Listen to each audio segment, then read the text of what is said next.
plants. It's time to get things started on the Gaston Show tonight. It's time to soak the air plants. It's time to dress up right. Now let's set those plants up on the Gaston Show tonight. Why are we always stuck here? Why do we always stay? I think I found the answer. It's 'cause we're made to play. It's time to play the music. It's time to light the lights. And now let's get things started. Why don't you get things started? All right, let's get it started. On the educational, celebrational, gastentational, supersational, this is what we call the Gaston Show.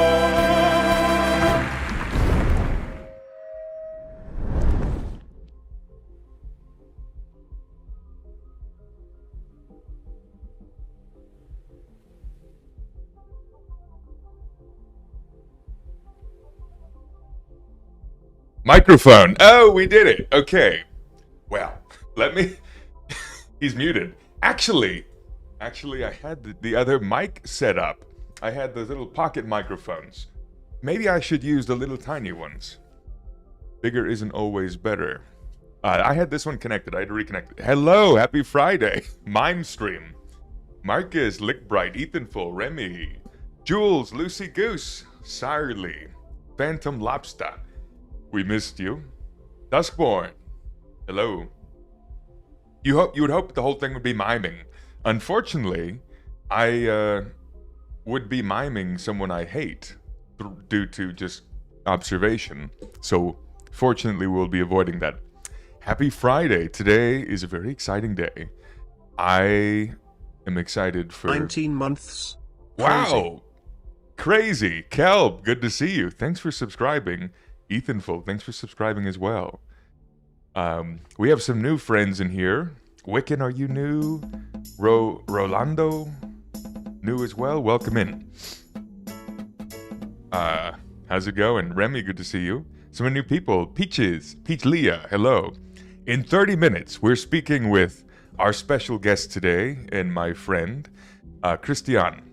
And he is a scholar and artist who does a bunch of different education through theater about the environment and integrating Latino communities and Latino experience as well. I'm really looking forward to it. There is a play called Native Gardens. Native Gardens is our topic that we will be discussing today. I have a little command I added. Christian Mendez Aguirre is an award-winning theater artist and scholar with a practice in directing, dramaturgy, playwriting, and producing. Christian is making theater to respond to the environment and political moment. You can check out their website. Yeah. So we'll be talking with them in 30 minutes. We'll be talking about native plants as well in the discussion of native plant, drama, play, and in things that you like. Dale is growing California pipevine. So throughout the stream, aside from when we have our special guest, I would love to know your favorite native plants. The one thing that's interesting about native plants is you can't make a lot of money from them because they're highly specific to highly specific regions. If you're trying to make a big enterprise, you probably would want to choose plants that are pretty widespread that can survive everywhere, which is fun and has its space and its utility, but if you want to choose things that are native to your area, you really should be selective. So we have some friends who've shared some native plants already, and we'll look at them here. The California pipevine, Aristolochia californica. This plant is really special. It is the host to this swallowtail. What is this? The pipevine swallowtail. The little caterpillars are very cute, but the butterfly is gorgeous. And it's called a pipevine because the flowers are so weird. It looks like a carnivorous plant. Looks like a carnivorous plant, but those are the flowers. Crazy stuff. One of the other things about native plants is that there's a bunch of different scattered resources for them. And so usually every state will have a useful... Oh, thanks for subscribing. I appreciate it. Welcome in. Ohia Lahua. Metrosideros polymorpha. It's a crazy plant. Polymorpha, because this is what I was told when I worked with these plants. When you grow the seeds, you might end up getting one that is a tree or one that stays as a ground cover. Beautiful. This is the tree in Hawaii that comprises most of the tropical forests. When we look at native plants, we want to look at ecoregions. And there's lots of different ecological regions. So everything that's the same color is one ecoregion with variations throughout them. I'm from this ecoregion, the Edwards Plateau. It is temperate grassland and savanna. And so when you plant native plants, we should be thinking about the plants that are native to an ecoregion. The tropical moist forests of Hawaii, tropical broadleaf forests dominated by ohia. So, yeah, we shouldn't be planting native to our state. That's one of the things that people always did when I was in Texas. They said, oh, we're going to plant things native to Texas. They would live in this green, but be planting things from... Oh, Rudy, hello. Thank you for the bits. People be living in the green, but planting stuff from this red. This red is the Chihuahuan Desert. I love the Chihuahuan Desert, but it's different from the plateau. So... Dendrophyllum secundiflorum. That's a great one. Duskborn.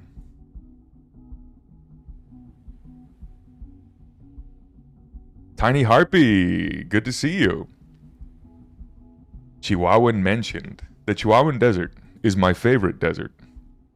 Depends on what day of the week you ask me, honestly. But it is the desert that has the most species of cacti. Within the deserts, there's these distinct mountain ranges that have a different ecoregion. The Sierra Madre pine forest. So when you go to Big Bend, the Big Bend is in the news a lot right now because of the destruction of that national park. Have you seen that? Anyway, when you go to the desert, there's these mountains, and the mountains have this distinct population that looks like California, with these junipers and oaks and pines, and then you go down 3,000 feet, and then you're in the cactus land again. It's pretty out there in the summer, yeah. Oh, Raphael, you just got here from video rolling. You saw someone say Araucaria mentioned. That's your favorite. Okay, well, I pulled it up. Araucaria. This one is from South America. Actually, the genus of Araucaria is almost exclusively, I think, if not only, in the southern hemisphere. Araucaria angustifolia. I don't know how you say this. Paraana. We call them pines, but they're not really pines. But they're beautiful and strange. They make cones. You wish Illinois had plants. All you have is tornadoes? Aquarius. Yeah. Well. Coolest title you've seen in a while, instant follow. Okay, well, welcome in. I set the air conditioning way too cold in this room, so I'm gonna change that real quick.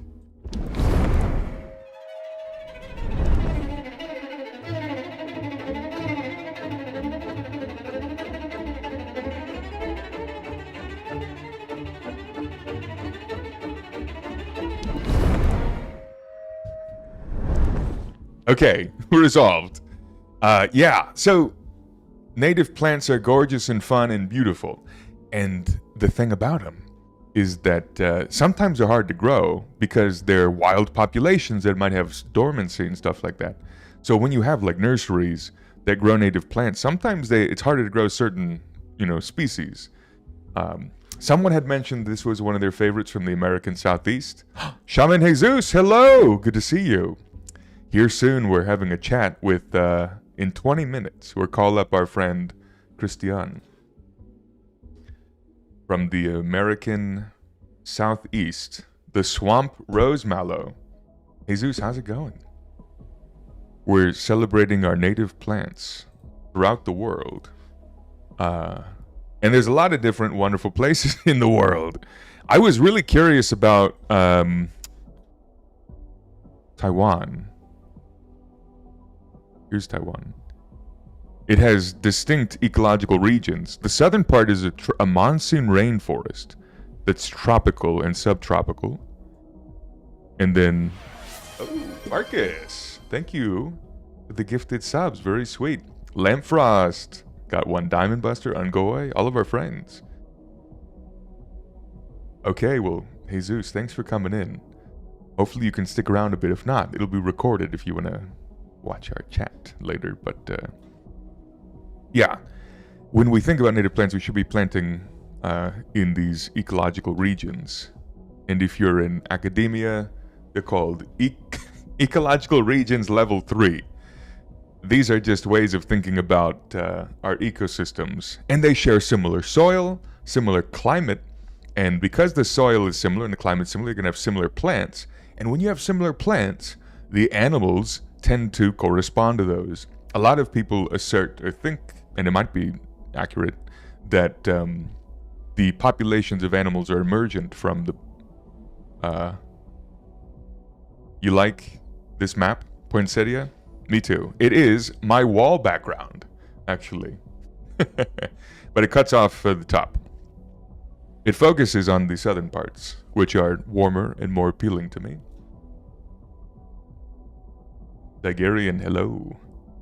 What are we talking about? Oh, animals. The animal communities are emergent from those of the plants.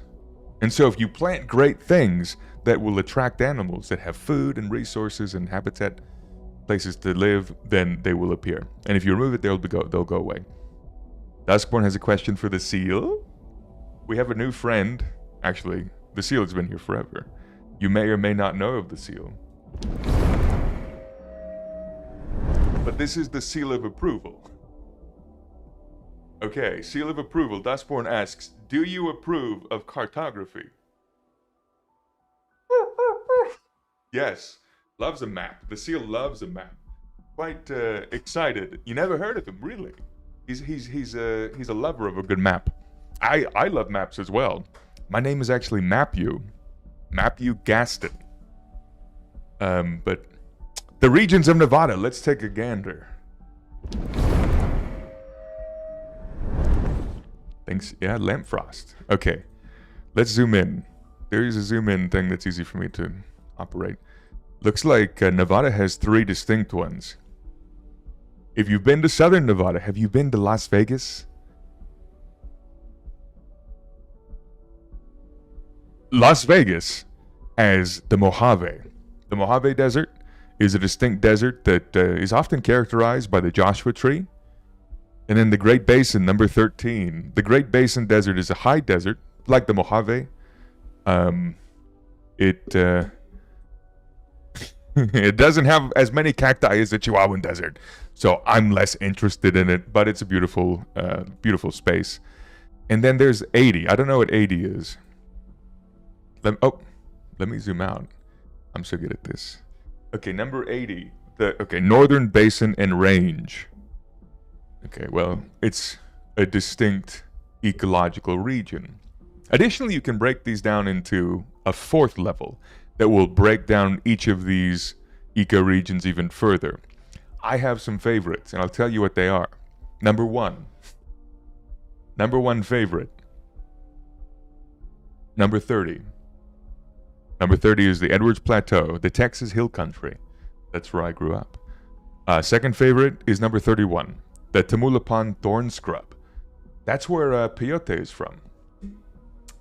And number 3, I love the Chihuahuan Desert. I've been there only a few times. I've driven through it a lot. Famous... What? The coconut nut is a... Oh, Baby Kitty, you know that song? Wait, how did the coconut come up? The seal of coconut. The coconut nut is a giant nut. If you eat too much, you'll get very full. The coconut nut is not really a nut. La la la la la la la la la la. Okay. Fallout New Vegas is a Mojave. Yeah. Did they do a good job? Did it look like the Mojave? Fallout New Vegas. Landscape. I'm going to play Fallout New Vegas. Oh, I forgot Fallout takes place in an apocalypse. So there might not be much of a landscape. Dusty desert textures in New Vegas. Okay. Well, I would expect to see a couple different plants in the Mojave, maybe Joshua trees, maybe some smaller agaves, and then what is that little creosote bush? Creosote bush. Throughout the American deserts, there's this thing called Larea tridentata, and people say, wow, it smells like the petroleum that you put on the railroads, and it's called creosote. And so this plant is called creosote bush. It has a very strange aroma. I remember when I first saw this plant, I said, wow, it is everywhere, and it's all equally spaced. All the plants appear like 8 feet from each other. I think they have some type of allelopathy. But they're all over the desert. This is their native range. Chihuahuan Desert, Mojave Desert, Sonoran Desert, Baja California. I wonder what that is, Baja. Okay, Baja California is the Baja California Desert. And it has a really cool plant that people call the bujum tree. Have you ever seen this? Fucurea columnaris. This is the tree that lives in Baja California. I would call it a tree. They call it the bujum tree, which is a name from like a Dr. Seuss thing, because wow, it looks like a Dr. Seuss tree. Rudy, you love fall at New Vegas? Oh yeah? Dale, you're excited to visit Great Basin bristlecone pine when you visit next month. Interesting. In Nevada? The Baja Blast. This is a cat scratching post? Yeah. So maybe the ideal world is having a Baja Blast in Baja California with the bujum tree, with the queso rito. What are the ecoregions of Georgia? Okay, Joshua, good question. This one has lines of the states. So, Afternoon. Hope the day is going well. Bebop, hello. The day's going quite well. Thanks for asking, or hoping, and thanks for subscribing. Okay, so Georgia has 75, which is the southern coastal plain ecoregion along the coast. This kind of tan is the southeastern plains, and that extends all the way up to like Virginia. Atlanta is in, okay, I have to pull this up. Atlanta is the Piedmont, which is fascinating, lots of pines. And then there's two others. What is this, 66? Let me send this link to you. Will that work? I put this link in the chat.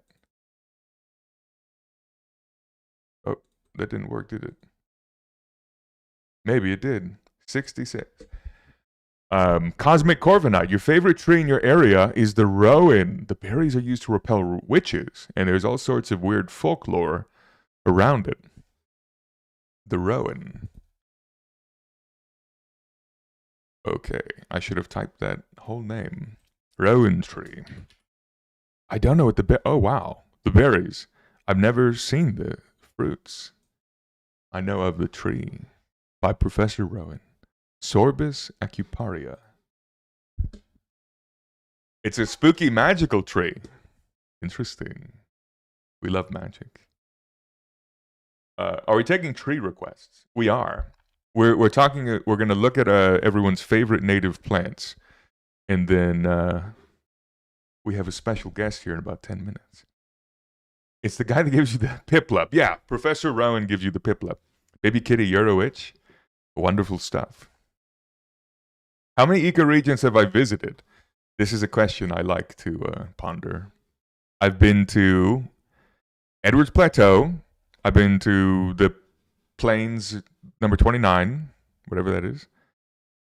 I am curious what it is. Okay, Cross Timbers is what it's called.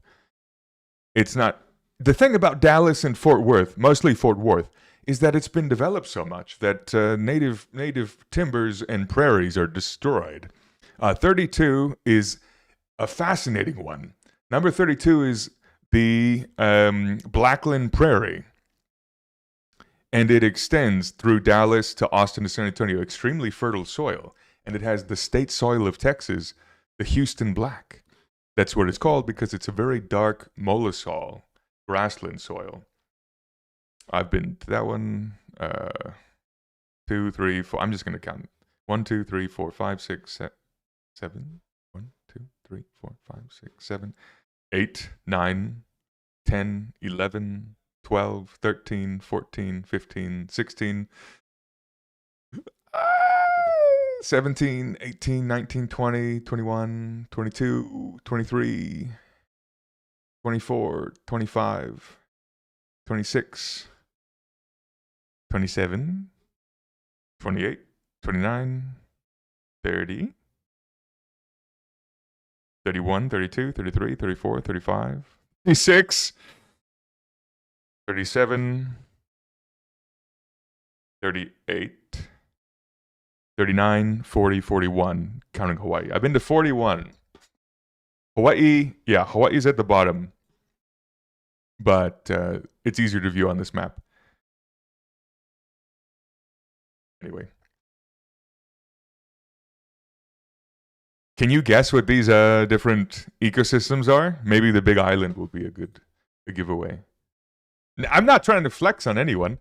What is this map? Let me send it to you.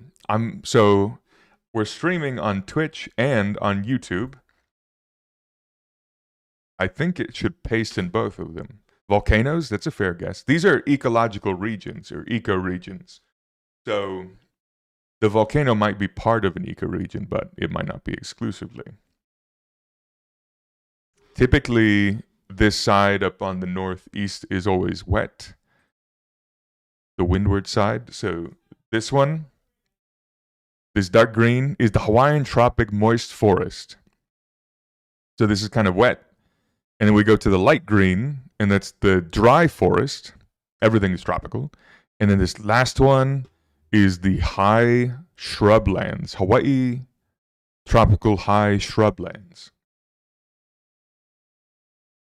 I think Bretman Rock lives in the low shrublands. Okay, I guess there's 4. There's high and low shrublands based on elevation. But they're colored the same way on this map.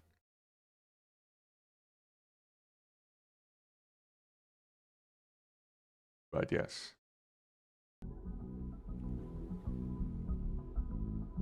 Moku. What does that mean? I don't know what that means. But yes. Mojave. The thing is, I don't know much about the Northeast. I would like to learn more about it. We've been sharing our favorite plants. Moku's Island. Okay, there we go. Thank you. Appreciate it. You love being high in the shrublands. Interesting. Okay, Rudy. I'm trying to copy your plant. Let me see if it worked. Oh, that did not work.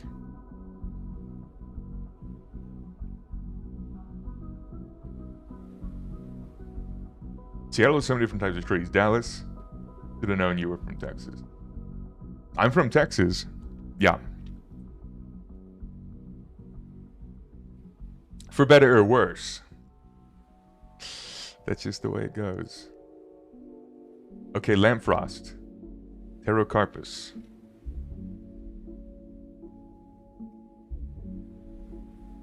Oh. Wow, okay. I don't know this one. Pterocarpus. Look at the fruit on that thing. The fruit looks like it would be used for playing board games. It's a tropical tree. In the bean family. The Mesic woodlands of Africa. South of the equator, so it's tropical.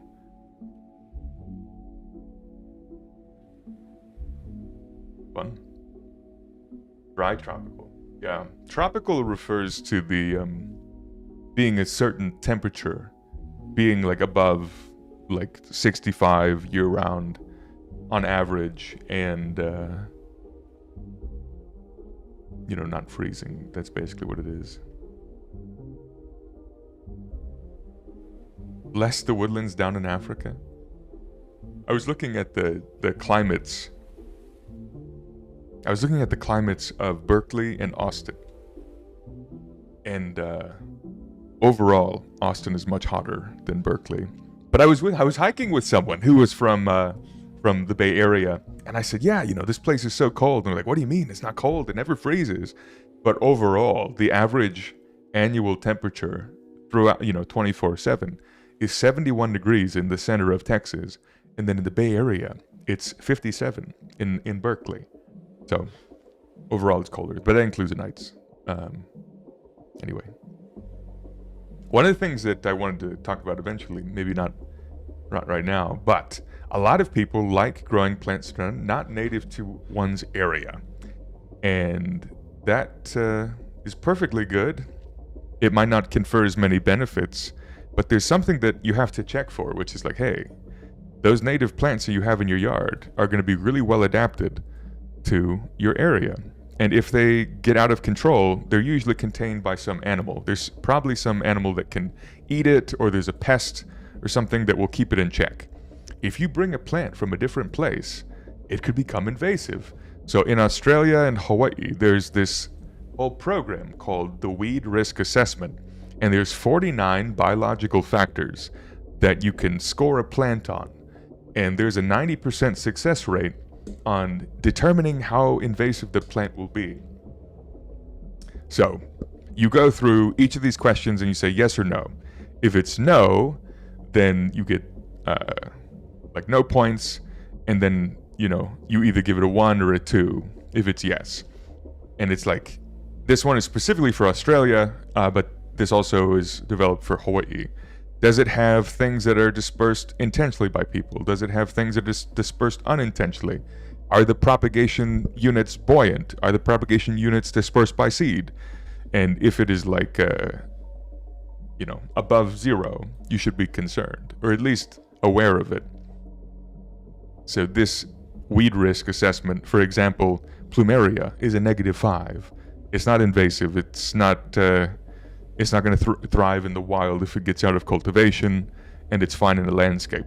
And then on the other hand is a plant called Miconia, which is a rate of 14, which is really high because it's above 0, and it grows in the shade and spreads like crazy. It has a ton of different seeds. It's from a tropical island, so it can really thrive on another tropical island. It has over 9 million seeds per year. It's spread by birds and people think it's pretty, so they'll plant it in their yards. Anyway. Mexican redbud.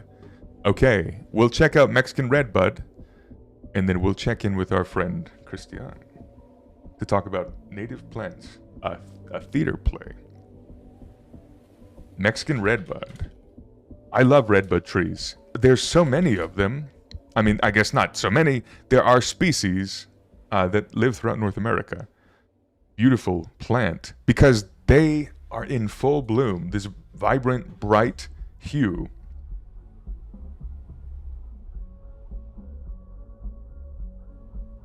There's a vibrant, bright hue of these flowers in the spring, and they leaf out.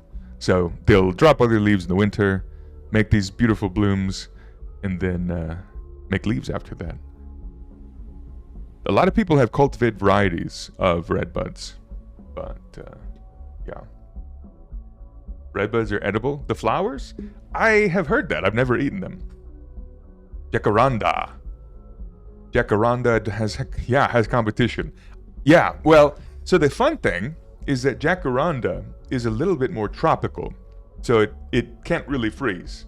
And then this one is a little more temperate. So you plant this one if it gets, below 32 degrees, then plant this one instead. So there could be competition for them, but I wouldn't say that they overlap too much. The Victorians wrecked England with non-invasive plants. So many Himalayan balsam choking out the riverbanks. Cosmic corviknight. Ooh, yikes. We're going to take a 1-minute restroom break. Come back, and we will chat with our friend, Christian. Beep.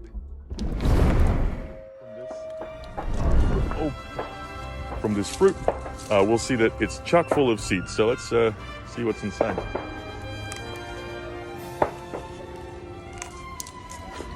So inside, it looks like a little dragon fruit, and each of the black things is a seed.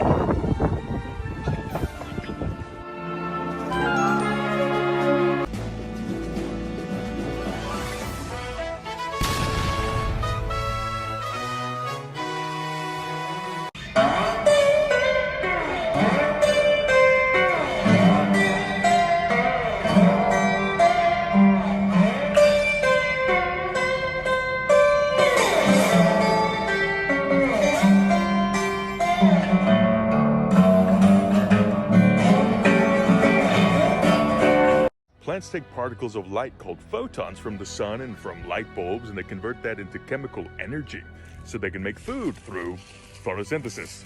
We can use a meter called a lux meter, which gives us the amount of light hitting a surface area. And the unit is called lux. Full sun plants and trees enjoy lux that are about 30,000 to 100,000, which is really intense from the sun. On the other hand, shade plants can actually thrive with about 10,000 lux. And some of those shade plants can then become indoor house plants. While this peace lily might want 10,000 lux, it can actually survive decently well with closer to 250 lux. These houseplants are pretty far away from the windows, but they're getting enough light to survive and still grow. I recommend getting a light meter, figure out how many lumens you have hitting a surface, and is it enough for your plants?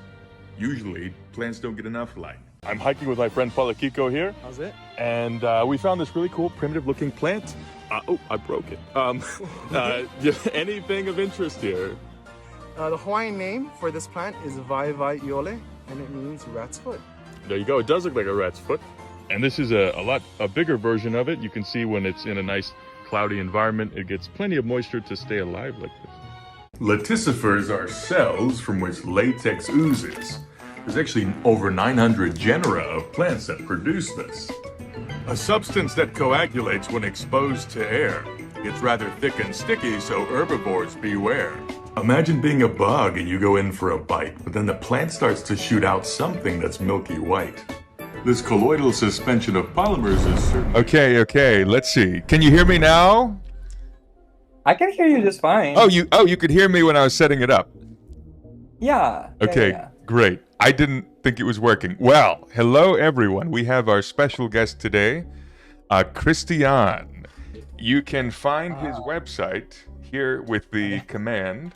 I have a little thing in chat that tells everyone how they can learn more about you. So, Christian Mendez Aguirre is an award-winning theater artist and scholar with a practice in directing, dramaturgy, playwriting, and producing. Christian is making theater to respond to the environment and political moment. You can check out his website, which is in the chat here. And we are very delighted to have you. So, thank you so much. We have worked together before. I would say we're friends, but yeah. Exactly. Yeah, I would also describe us as friends and also collaborators and friends of plants as well. Yeah. So one of the things that's very interesting is that throughout the internet, there's always a discussion of the importance of native plants. And that's a key thing that comes up throughout all landscaping, really, is like, hey, native plants are sustainable, they're easy to deal with, they're good for the environment because they benefit the local plants and animals. And that's a topic that is ongoing throughout science and art. And one of the things that I really appreciate about what you do is you take these like socio-cultural, scientific, environmental concepts and put them into an interesting and exciting lens through art and drama. And you do it in a way that is also very culturally appropriate. Thank you. Yeah, I try. You're doing it. I had posted something about native plants, and you said, hey, there's a play called Native Plants. And I said, really? Native Gardens. Native Gardens. Yes. Yes. And I said, Native that's Gardens. interesting. And so I would love to chat with you about it and pick your brain and then go from there and see where the wind takes us. Yeah, we can go where the wind takes us. I also tried to respond in the Twitch chat, but I realized I don't have a Twitch username. And so I'm seeing people's responses and I say hello, but I can't respond to the chat. But hi everyone. But yeah, so there's this play. Well, yeah, thank you, Matthew, for that very kind introduction. Yeah, we did 2 plays about trees at the in the Austin Silke Botanical Garden with the support of the Conservancy. And then yeah, I read and write a lot about plays about environmental issues and that use plants to think about environmental issues. And so yeah, there's this play called Native Gardens by Karen Zacarias, who I believe is Mexican American. And basically the play is this kind of like uses gardens as like a metaphor, but also like the reality of just like competing views of how we should use the land, Yeah. which is interesting. So the play follows 2 couples, Frank and Virginia Butley, who are in their 60s or 70s. And there's all in DC. So they have like a very manicured garden. Like there's they describe like peonies and some other plants that are like, I think, not native to that region. Mm-hmm. And then Tania and Pablo del Valle, that are a Latino couple. Tania, we learn, is from New Mexico, and Pablo is like a white Chilean attorney. And they buy the house next to Frank and Virginia, and Tania she's an anthropologist that studies native plants and native gardens. And so she wants to keep her garden as a native garden. And like there's mentions of like an oak tree and just like a lot of leaves and acorns and spiders, which Tania like loves, but Frank and Virginia like not so much, because also Frank is trying to win like the best garden contest. Yeah. And he always loses to the guy across the street. But yeah, that's kind of like the world of the play. Interesting. The best garden competition thing is very interesting because it's always based on like, is your lawn super green and lush and super manicured? Mm-hmm. And that the whole like HOA conceptualization of what a garden should be is very I would say British and French, you know, like roses and peonies and charming little ornamental delights that they struggle to survive sometimes. Mm-hmm. But and it comes up during the play too that like those bugs can't eat those plants, or like a lot of bugs can't eat those plants. Yeah. For lots of reasons, right? Yeah. An example of that is like what we do is we will like breed a plant to have really cool flowers. I think an example is hydrangea. Yeah, hydrangea. Mm-hmm. They have these giant like panicles of flowers. And the reason why they have so many flowers is because we bred all of the like reproductive bits out, so they just have more and more petals.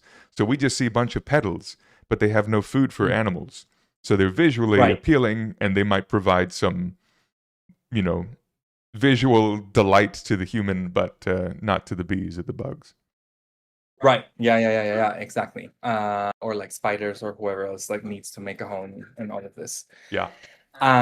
Yeah, and so of course, you know, it's a play, so there has to be drama, there has to be conflict. And so we learn that Pablo, who's an attorney, has like convinced proposed, he was kind of goaded by his boss to like host everyone that weekend.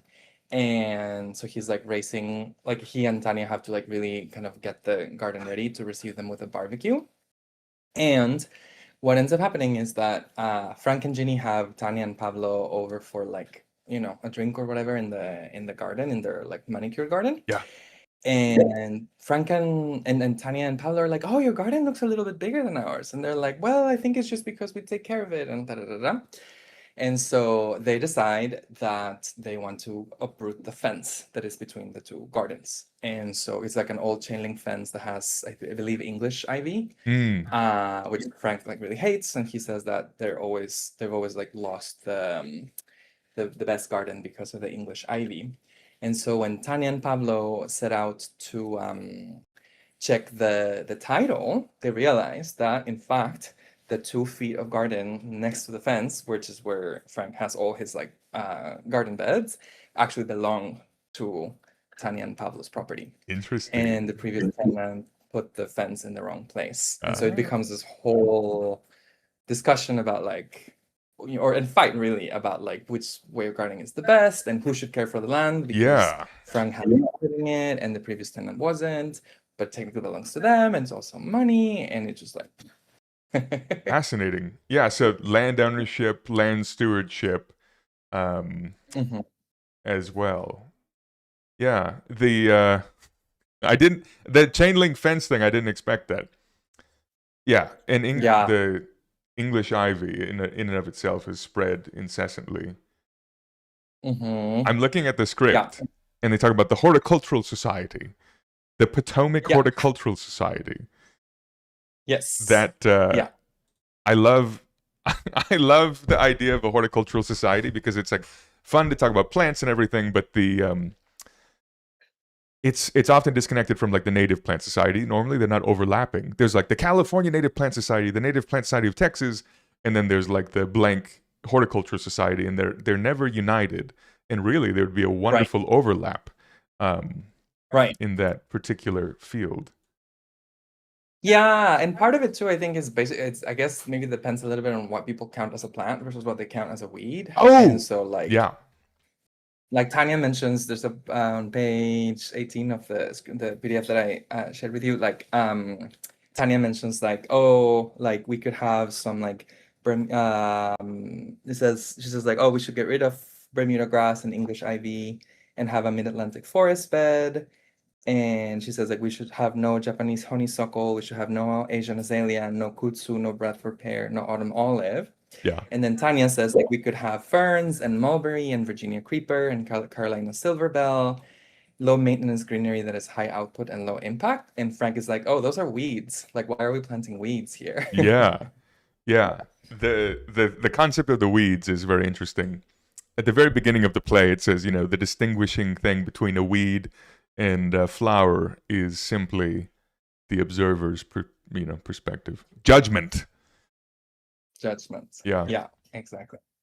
So yeah, I think it like educates a little bit people on that perspective of just like, what is a plant and what is a weed. Like I remember hearing from a professor in undergrad that like some people consider dandelions to be weeds. But like I never thought of them as a weed because they're so pretty and the root is so great to drink. Yeah. So that also brings up an interesting thing about naturalization, which is like when a plant is not native to an area and it's not like taking over in a negative way that destroys other ecosystem systems, I guess animals and plants, then we say it's naturalized. Like dandelions might not really be native to like certain parts of the world, but we like them because they end up helping bees and they provide, good root decompaction. But I'm trying to think of other plants that are naturalized that we kind of go along with. Oh, purslane. Do you know purslane? It's like a little. It's mostly a weed, but it's a low-growing plant that has little succulent leaves and it kind of tastes like nopal. Then oh yeah, and you can buy it at Whole Foods for really high prices or find it on the sidewalk. And the plant has been in North America for a very long time, but we think it's native to like the Mediterranean, Western Asia. And so we say it's naturalized, and it might not really be native, but it's like a dandelion, generally not affecting things in negative ways. Right. It's just like here. It's not like eucalyptus where that like particularly in California, right? Like eucalyptus like they suck a lot of water, right? One of the big things is that they have a ton of leaf litter that they drop, and they can be allelopathic. They put chemicals into the soil and into the ground that ends up disturbing the growth of other things. And they're extremely flammable. And so, California is supposed half of I would say a third of California naturally has evolved to burn frequently. And then you build houses with plants that love to explode, and then that creates an issue. And so, LA, all along the California coast is chaparral and coastal scrub that has evolved to burn. That has evolved, yeah. What's interesting to me too about this whole discussion about like native and invasive like plants and animals is that like, if an animal, obviously like plants, and like if you look at it from like the biogeographical perspective, like plants and animals and fungi and like other creatures have like always just moved because the earth moves, like as a continent moves, it just moves. Yeah. But then, human movement, like a eucalyptus didn't just show up from Australia, right? Like someone brought it, and so it's silly to me that like the plant gets blamed as or called invasive. Yeah. When it's not that like suddenly the eucalyptus decided, let us go to California. Yeah. So I have that feeling really frequently where I'm like, wow, these people are being really mean about the existence of this tree. And like, yeah, this tree probably is hurting some of the things around us. And yeah, Dale in the chat said humans take zero accountability. Yeah, the gold mining, entrepreneurs who wanted to, exploit the land brought the plant, and now it's everywhere. Yeah. And that's a really good point.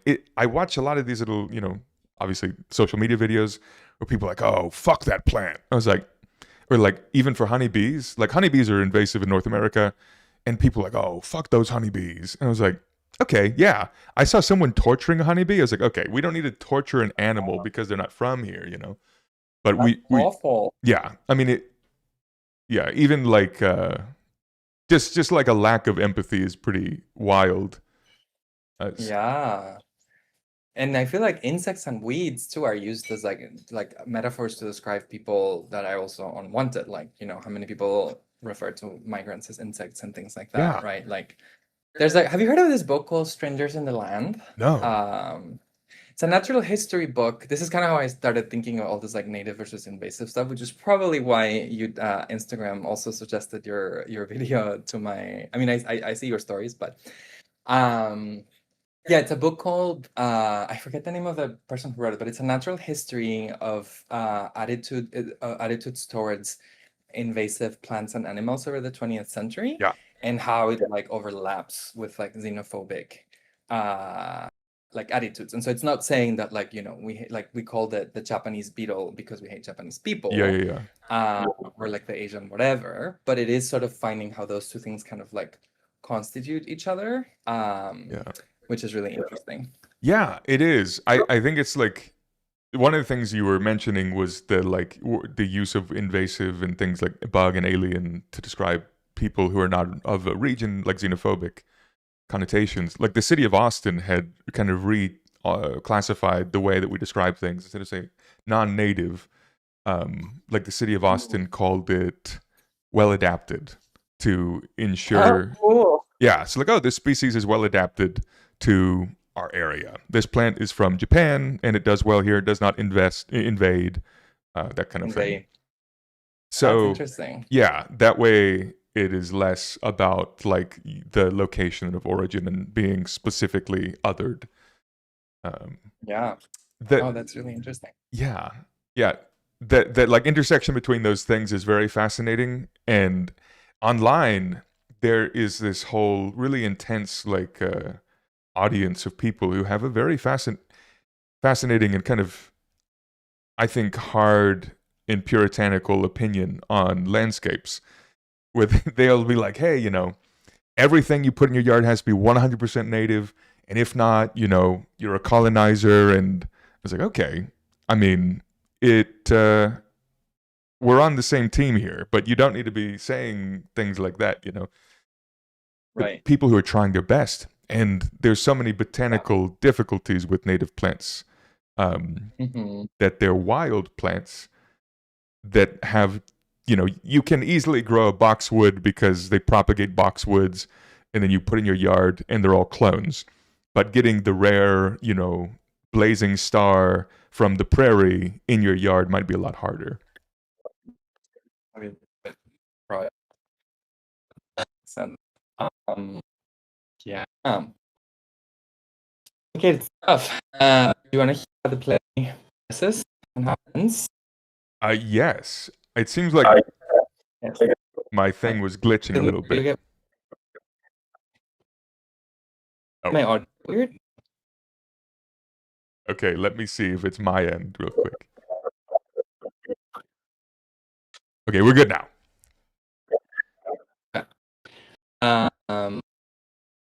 saying, I want to hear how they progress and how it ultimately ends. Okay, repeat that. I think it got stuck again. 1 second. Okay, hear me? Good now. Yay. Okay, I was asking, do you wanna hear how the play progresses and or it ends? Yes, please share. So basically, what's really smart about the play too is that they're in between all of this, because some of this like landscaping and like gardening like arguments like the verbal stuff of it is dramatic, but like watching someone like tend to hydrangeas might not be the most like dramaturgically interesting thing if you're trying to, you know, increase the stakes. Yeah. So the playwright is like interludes where like this landscaping company, the Gomez landscaping company, because a lot of the gardeners tend to be Latinos, comes in and like either replaces things or like sets up like flags where the new stakes for the fence are going to be, and so on and so forth. And so essentially, so we have a few of these interludes, and then the Frank and Ginny get really upset because they were like, well, you know, we welcomed you into our home and we gave you wine and chocolate and we were really nice to you, and now you want to take our land and you want to destroy our garden that Frank has tended to for so long. And so then you know, there's nothing they can like that Frank and Ginny can do because the title and the deed literally show that it is their place. So then Frank and Ginny are like, maybe we could invoke squatters' rights. Oh, because we've been tending to this land. And they're like, oh, that's a little weird. Like, I don't know, it gets a little, no one really goes there, but it is a discussion for a while. But they find the technicality, which is that the fence that Pablo and Tania want to build is 6 feet and 1 inch, and the max is 6 feet, and so they're like 1 inch above the law, and so they get issued like a stop order work, and that's really when like it doesn't exactly become a brawl, but it becomes like a pretty serious heated fight over what's gonna happen with the land. And I forgot to mention, in the middle of all of this, Tania's pregnant, and she's like due in 5 weeks, and so the fight essentially results in her like going into early labor. She gives birth to the baby, and we're like, we don't know what's gonna happen with the garden. When we come back from like the birth of the baby and everything, the way that they resolve it, and I'm trying to find the name of the plant, is they decided to use that stretch of land that was shared between them, and they decided to plant a 4-foot tall Virginia sweet spire. Okay. Yeah, so they replaced the garden that's with the Virginia sweet spire, and essentially the space is now shared between both gardens, even though, you know, technically it belongs to Tania and Pablo. But yeah, and so they find that, you know, sharing is perhaps the solution for it. Yeah, and then, you know, and what the solution that has is that because it's now a mix of like, to your comment about horticultural societies and native plant societies, the garden actually wins best garden because it is now a hybrid garden. Oh, okay. Yeah, the judges are like, oh, how interesting. This is really innovative. And so Frank finally wins best garden. And that's crazy, because that feels like, to put it simply, like the white man profiting off of the work of other people. A little bit. Fascinating. That's an ending I wouldn't have expected. Virginia Spire. Yeah, so. Interesting. So Baby Kitty on YouTube says, it's so layered. You've seen complicated videos about homeowners having disputes on property lines, and it's super intense. Yeah. We have someone named Kelp in our community who is also in theater in Hawaii. Oh. And they also love plants. And so this is probably right up their alley. But yeah, fascinating. Yeah. The Potomac Horticultural Society. That feels so... they award this new... But it's because of the Potomac River that it's named Potomac, right? Yeah. Yeah. That makes sense. But yeah, that's the overview of native gardens. I'm very curious about how they staged that play. I pitched it to a few theaters in Austin and everybody passed, but I'm really curious about how they... Yeah, I mean, that's one of the reasons I ended up at the Garden, is because I had ideas for all of these plays, and I did think the plays made sense at the Silka Garden, but yeah, there were places like this one, like Native Gardens, that I went to theaters and I was like, hey, I know how to do this, and I have this play. I think your audience would be interested, and they all passed. Really? And so I was like, oh, cool. Mm-hmm. Huh. Yeah, Well, that is interesting. it's what it is. Yeah. I guess we can't talk politics. You know, we're live right now, but anyway. So yeah, I think that would be really a hit in Texas. I feel like, so I run around the Bay Area and I look at the neighborhoods, and it is very, very, very clear that Central Texas incorporates many more native plants than anywhere else I've been in North America. Yeah, I think part of it is that there's like a need sustainably for like something that can tolerate that intense heat and cold. Yeah. And then like in California, the weather's kind of, perpetually 65 degrees. And so people can plant tons of almost anything, and then they don't plant the native stuff. Which yeah. No, that makes sense. Yeah, no, and I mean, it's also just like anything. I mean, it's hard too because I remember seeing all the like dead cacti after the winter storm. Oh yeah. And, like I remember taking a picture of several of them just like squished and gray, and I posted it to my Instagram, and the caption was just like, honestly, same. Yeah. Yeah, the cacti getting all mushy and yucky, and their cells kind of exploding, and then they turn to mush. The unfortunate case. Yeah, I guess they're not native. Those cacti would probably be from a more temperate. Baby Kitty on YouTube says, does Christian have any input in the show's production? And how? She's asking, how do you get the access rights to do the play, and how do you read the script? Or how can you get the script? Yeah, great question. So Native Gardens is you can well, my recommendation would be to see if your local library has a copy, and if they don't have a copy, to see if the library can buy one, because that way we are using a public service that is under threat across the nation. Yeah. But also that means other people can read the play without having to buy it or ask for it. And so that would be my suggestion. But you can also, of course, get your own copy online. It is published by Concord Theatricals, I believe. And then to get the rights to do the play, there's a few steps. You have to first figure out who has it. So in this case, it's Concord Theatricals. And then you have to formally apply for the rights. Very often, and what that means is that the agency and the agent and the playwright all have to say yes. And so sometimes what happens is that when someone is very passionate about a play, but they don't have like the right venue for it, which is what happened to me, the playwrights will decline the offer for you to do the play. And so like that's the second show I did at the Garden, Matthew Beto. I ended up having to write it because I couldn't get the rights for any play because I wasn't doing it at a theater. Yeah. Interesting. And so I've gotten lucky. Like the first show that Matthew and I worked together on, I knew the playwright pretty well, and so I wrote to her, and it was a play about plants, and it was also kind of weird and experimental. And I was like, I want to do this at a botanical garden, and she was like, go for it, have fun, do it. It was really great. It was a lot, but it was great. But yeah, that's kind of how the shows happen. I'm a director and writer and producer, and so like I have a lot of say in what the shows are that I do, mostly because I fundraise for them myself. But yeah, usually you will be working with a theater company. Yeah, and you can do something like, like if you approach the local botanical garden or horticultural society, they might want to like help spread the word about it, or maybe they have a little bit of money that they can share because it can also count for their programming.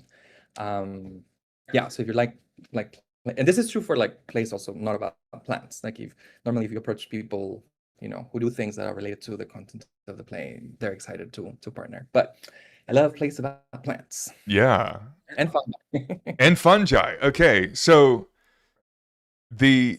what was the puppet one you had done in Peace Park? The Peace Park. Oh, that was a giant puppet parade thing. Like that's what's on the home of my website. You can see it. Yeah. That was a giant parade thing. That was basically, I made it with a bunch of other people as a result of like the winter storms, because I felt like the winter storms had happened and they were pretty awful, and there was kind of no place to just recognize that we went through something difficult. And so we made these like giant lantern puppets to create just like outdoor spaces where people could come and like imagine. Give me 1 second. There you go. So I'm right by the front entrance of the All good. apartment. But yeah, to imagine kind of how people to make space for people to like grieve and imagine and just kind of name the experience of going through a natural disaster. Yeah. And then we did that at Peace Park in Austin, and then we brought it to the Texas Capitol, which was pretty wild. Wow. How did that go at the Capitol? I was running around a lot. Like if you see all of the footage of the things, like there's the massive like 4 giant lantern puppets, and then somewhere in the background there's like me running around with that. Okay. So it was a lot that day, but it was really well received. Like we had 30 other lantern puppets that we had designed with 5th graders, actually. Like we taught animal and plants like extreme adaptations. And so you probably know about the sheep plant in New Zealand that looks like, so we taught them about the sheep plant, and we taught them about like animal physiology. There's I forget the name of the creature that has the big ears. That is essentially like AC. Oh, deserts. I always think of those little rabbits, a desert hare, whatever it is. I think so, something like that. And then so we taught those like scientific concepts. We also taught them about magical creatures that can control the weather, like the thunderbird or the feathered serpent, which Cool. that's what one of the puppets is. And then young people like designed the creatures that they felt Austin needed, and then we built those puppets. Fun. And some of the puppeteers at the Capitol were young people as well. But yeah, it was pretty fun. We had a few people who were like crying. They were really grateful that this space had been created for them to just like process their fears with natural disasters. And that's really, I think, the heart of like how and why I do like environmental theater, is because I feel like environmentalism is important, but sometimes because it needs to become a message, like a really simple message, we lose not just the nuance, but like the capacity to ask more complicated questions, like what is the spiritual toll or like the emotional toll of the winter storm? Yeah. Or like how does it feel to feel displaced from your community, and how might that help you empathize with a Christmas tree that is looking for his friends? Yeah, So, exactly. Yeah. but yeah, Yeah, stop talking. the spirit. No. Thanks for sharing. The spiritual toll is a big thing, and I think it affects everyone, whether they realize it or not. Just like the storms. So many, like in Austin, Texas, a big ice storm, and like oak trees literally split in half, and they had to be removed. So like there were parts of Austin where I had lived at the time where the parking lots, you couldn't go in them because all the trees had split in half, and half of the neighborhood's trees were gone. And it's like, okay, we lost like they're members of the community, like, Mhm. No, I mean, even literally, we couldn't enter the garden to rehearse the play because there were so many trees Yes. open. And so, yeah, I think that's kind of what I'm after about. And then that's kind of what turned into this fungi play that we did recently. This is after you had left Austin, but it's basically, it turned into fungi. Yes, in their like psychedelic capacities, but also in just like how they function. And like, fungi really question the notion of like what counts as like a gender in a like a biological creature. Because it's, I mean, trees do too, but fungi like kind of fungi are exploit them. much more fluid than other organisms. I mean, even sparrows, there's like 4 genders of like European sparrow. Oh, I did not know that. But yeah, we made this play that was like using fungi as basically it's about an ant who like migrated from Guatemala, which is where I'm from, and she's kept belongings of these people who have passed, and she's using their belongings to cultivate fungi. Oh. And she's like basically like mixing them in with psychedelic ones, and so she ingests these like boutique nursery fungi to commune with the spirits of the dead. Fun. And she's about to die because she's ill, and so she needs to find a way to explain to her niece a bunch of layers about their history and why they left Guatemala. And so essentially it's like, yeah, it's this woman and her aunt who take shrooms so that the woman can learn the history of her country and her family. And it's That very, very, very fungal, like very layered, very trippy, but also very, very emotional. Like, yeah, yeah, very, very emotional. amazing. I really wish I saw that. So for folks who are in chat, I've seen, I guess, at least 2 or 3 of your plays, and I've cried every time. They're very well made, and someone had said earlier that the Native Gardens was layered. Christian's plays are also layered. What you, in regards to, we have some cool questions here that I want to get to from Kelp and some other folks. But Yeah. one of the things that, like, the Oakland has psilocybin, and like magic mushrooms are legal in Oakland, which is where I reside. Right. And one of the things that I've been thinking about with Marcus is like the idea of throughout history, people have had access to these kind of mind-altering substances, and they were part of ritual. And it's almost as if it's like part of exercising. Like, we should probably go for walks.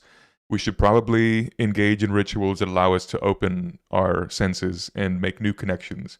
And so I think renormalization of kind of like psychedelics as important things for connecting with our histories and ancestors is something that I've been thinking about recently. And in regards to ancestors, I think there's lots of fun kind of stories we can tell when engaging with the mind-altering substances, and one is our family and heritage and that kind of thing. Anyway, just sharing a thought. But like, yeah, literally what's just in the land, like letting something that is from the land and in the land just like become one with us. There's a great book. It's, again, this is a fungal, not plant, so I apologize for the people who are here only for the plant content. Yeah. But there's a great book called Let's Become Fungal that, like, I had to read that book very carefully because I feel like every time I read a chapter, there was like something really subtle that like shifted in my consciousness, and so I only could read so much of it at a time. Really? What do you mean by that? You became so aware? No, it was just like, they were like small. For example, there's a chapter about embracing toxicity, not in the sense of like we need to like consume toxic substances, but it's more about, when you and I think of toxic substances, like, because we're people who care about the environment, we are like, okay, like we need to contain and like do something with the toxic substances. But like so many fungi evolved to consume and decompose toxic substances, or things that are not necessarily toxic, but pollutants, like styrofoam or radiation. Is like, the book invites us not to think as toxicity or pollution as something that is like dirty or other and that needs to be contained somewhere, but that it's kind of just present. And like the more that we can make peace with that, the more we can kind of like grow around it, like not foster it, but just recognize that is part of the world. And I was like, wow, that is really profound. And I don't think I would have thought about it that way. So that is interesting. That is very interesting. I liked it a lot. Acceptance of the things that are around us. Kelp had a question. Does he do any stage readings in cases where a venue isn't accessible to produce an entire show? I see. I think I hear the question. Most artists will be okay doing a stage reading, like if you can't do a full show. And also, like, there's something to be said for like I had a professor in undergrad who said that like reading plays out loud should be like a varsity sport, because it just like it takes a lot of focus and stamina and teamwork to be able to do it well, especially if you're doing it unrehearsed. And so like, yeah, I'm like a big fan of just like, if you like a play and you want to hear it out loud, like get a bunch of friends and just like read the play out loud with them. I think doing a stage reading, most artists are okay with you doing just a stage reading. You have to still pay for some of the rights, and it takes a little bit more money and time. But yeah, that is also often possible. Okay. Someone wanted to know the name of the book about the fungus. Let's Become Fungal Okay. by, it's in my room, but let me pull it up here. Let's Become Fungal. Okay. Let's Become Fungal. Interesting. Mycelium Teachings and the Arts. And it is by this Dutch Chilean, something about Chilean writers and my Interesting. Dutch Chilean. Her name is Yasmin Ostendorf Rodriguez. Oh, I remember. Yeah, looking at it now, I'm remembering too. There's also like this like people who use like stinkhorn mushrooms that like as like sex toys. There's like use and people make like pornography with mushrooms because with stinkhorn mushrooms. Yeah. There's also discussions of just like the way that certain kinds of food are produced by women's collectives in Mexico. Yeah, it's out there. I'm remembering. It's all coming back to me now. But yeah, I had to read it very slowly. The Yeah, but connections. yeah, Hmm. it was pretty fun. Okay, I'll have to look it up. Yeah. Interesting. Yeah, a lot of people seem to like the sex toy part. Yeah. I logged onto Twitch to see the stream a little more quickly and then seeing like, yeah. Yeah, some people, Hey, I can't speak for why, but they seem to do it.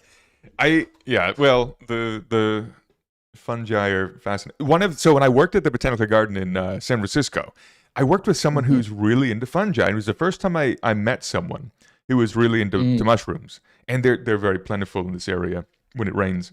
And he said, hey, if you're going to make friends, you should make friends with people who like fungi because they're willing to be open-minded about things, open-minded about the way nature works and the kind of ecosystems and the way that everything interacts.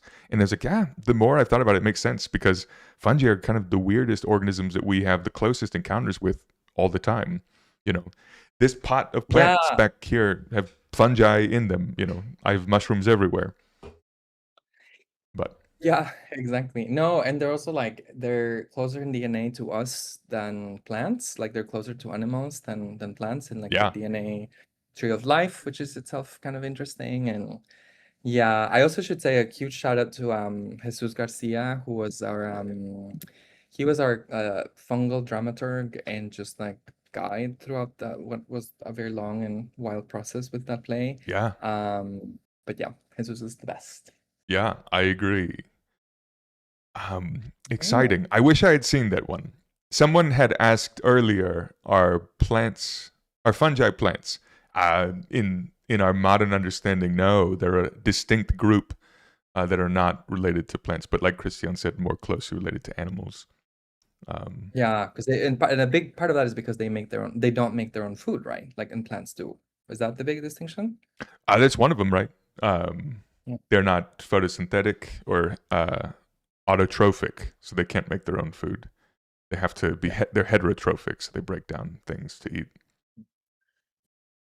It's one of the like us. Yeah, exactly.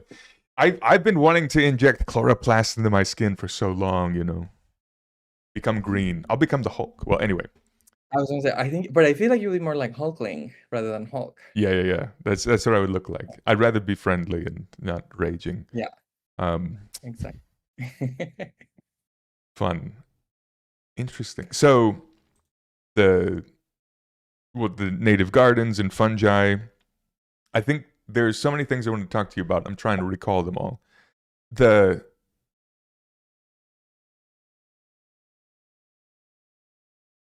One of the great things about the layeredness of plays like the ones you've done and the ones that we're talking about is that they're accessible to a bunch of different people.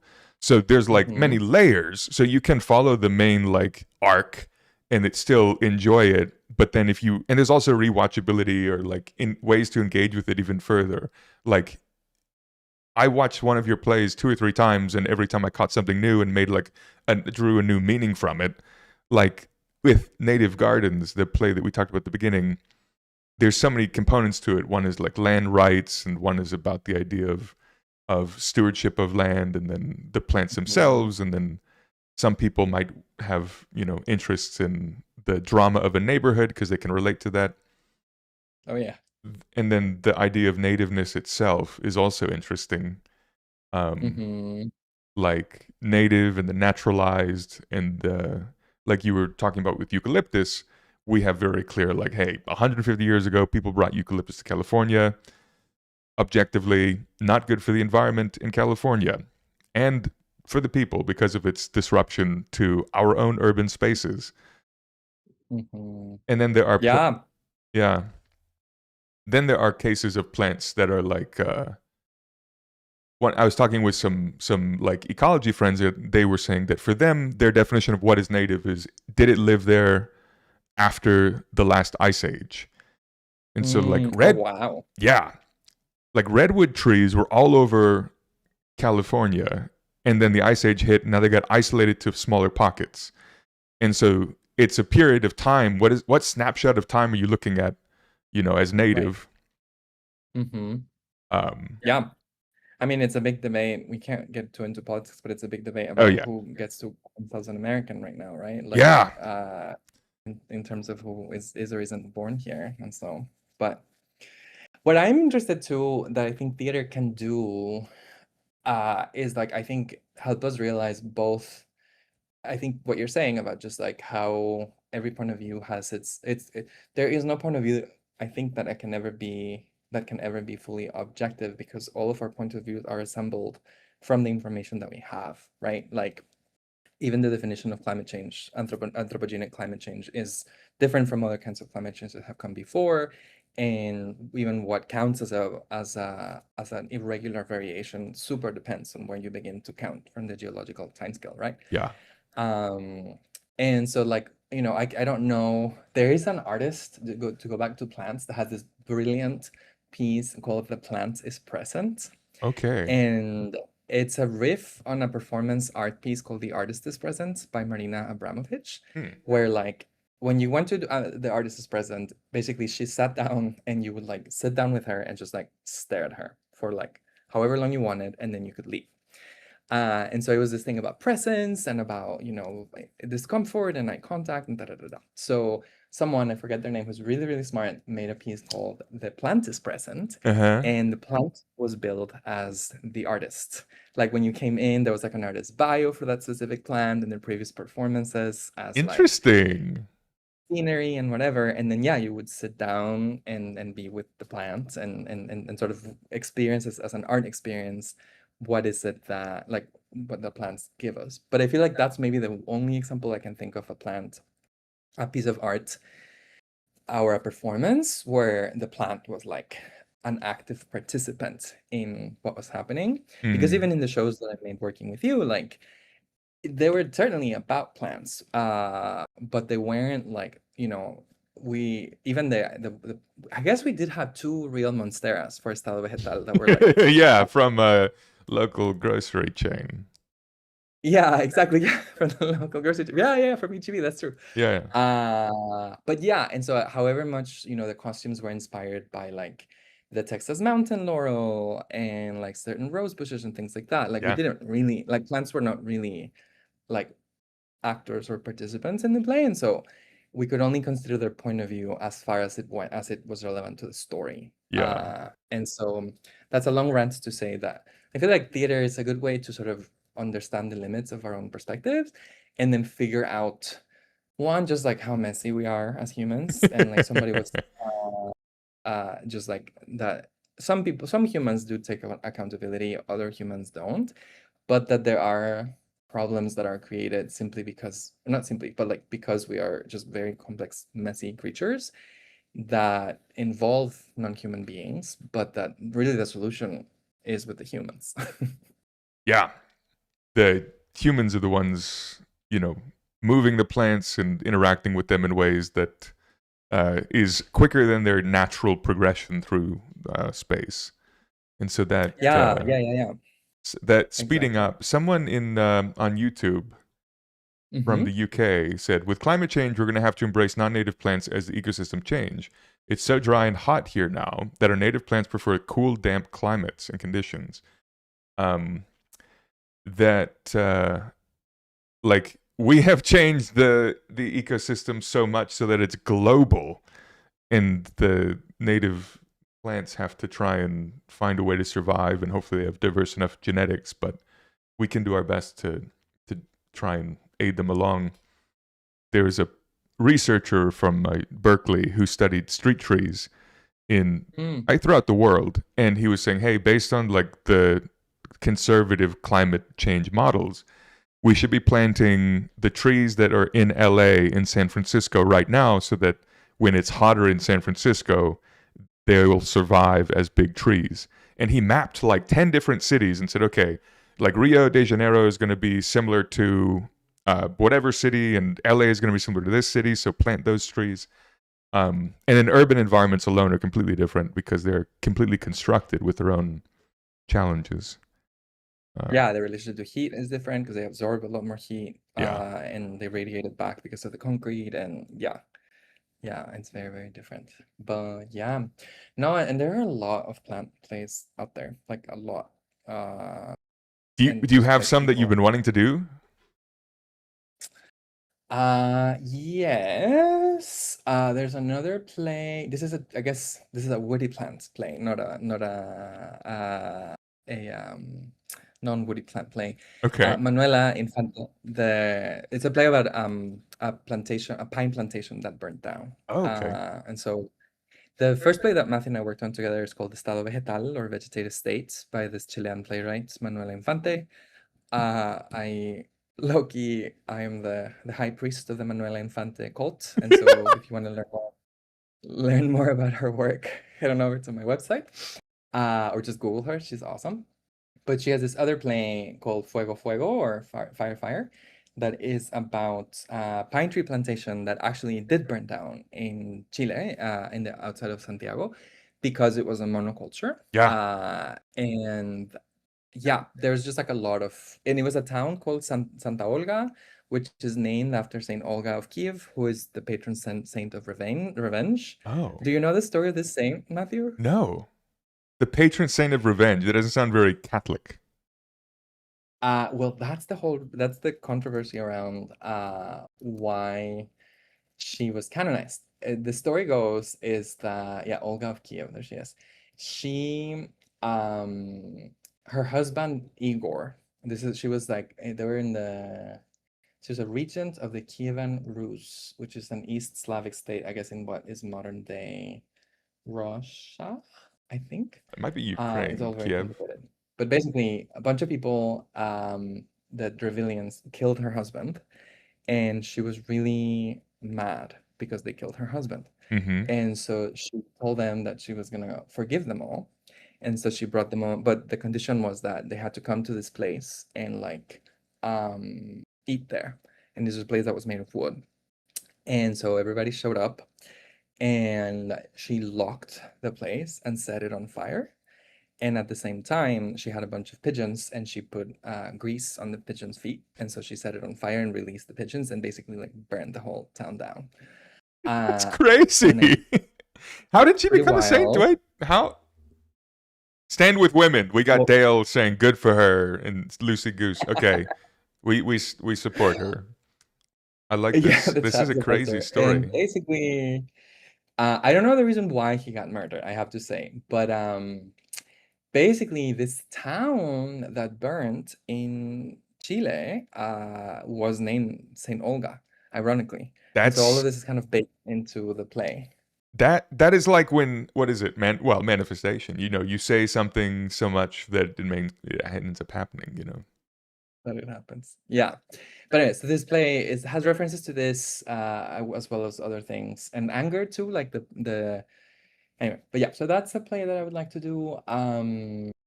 There's a tree musical, Redwood, by Idina Menzel was involved in it, and it was like Kate Diaz and Tina Landau. This one is like it's not super plant-y, but it's like set in a forest, and it's like Bigfoot, the musical. That was really fun. Interesting. It's set in a town that's between a chemical plant and a radioactive nuclear plant. Oh. And of course, there's Bigfoot. So Bigfoot's pretty fun. I'm also blanking right now because it's my first live stream. So I had like 10 names, and now I can only remember 3. 3 is good. Fascinating. So do you, before I forget, Someone on YouTube, Baby Kitty 13, said, "Can we follow Christian, and how do we support them?" Oh, that's very kind. So I'm on Instagram. I can put my Instagram in the chat, Matthew. Yes. Will you see it if I put it in the Discord chat? Oh, in Discord. Yeah. I can't post to the Twitch chat because I don't have a thing. Anyway, it's ELDR. Yes. And then ELDR. my name, HRISTIN. It stands for like the Dr. Christian. Oh, I guess someone found it. Yay! Ethan Full. Thank you, Ethan Full. And then yeah, if you're in New York, I have it's not exactly plant related, but I have a bug play that goes up in January. Ooh. In New York, and I actually yeah, I'm hoping to raise a little bit of funds for it. So if anybody has a couple of bucks to spare, I'll happily take it, but that's not why I'm here today. The play is called Cucaracha, and it's about a group of migrant Central Americans who transform to bugs, and one of them falls in love with an American academic, and madness ensues from there, including some like bug and human sexy times, and lots of other things. Wow. Interesting. So that's in January. So you're doing productions in New York and in Austin still? The fungi play was my last one that I'm going to do in Austin for a while. I'm going to do one more Lantern Puppet in March of next year. And then I don't think I'm going to produce anymore, sadly, in Austin. And then, so this bug one is my first one in New York. Yeah. And then, yeah, and that'll be, who knows what'll happen after that, but and I've been definitely writing more plays too. I actually wrote one about forest fires that had a reading in here and in Austin about the Guatemalan forest fires. Yeah. But yeah. Interesting. Okay. Well, I'll be checking your Instagram and story and everything to see it all. And if I'm in New York, I'll let you know. Exciting. Cool. Well, does anyone on the stream have any questions for Christian, or questions that would be fun for us to talk about together? Right. Morg said, "I can't wait to see that play." Morg, are you in New York? Oh.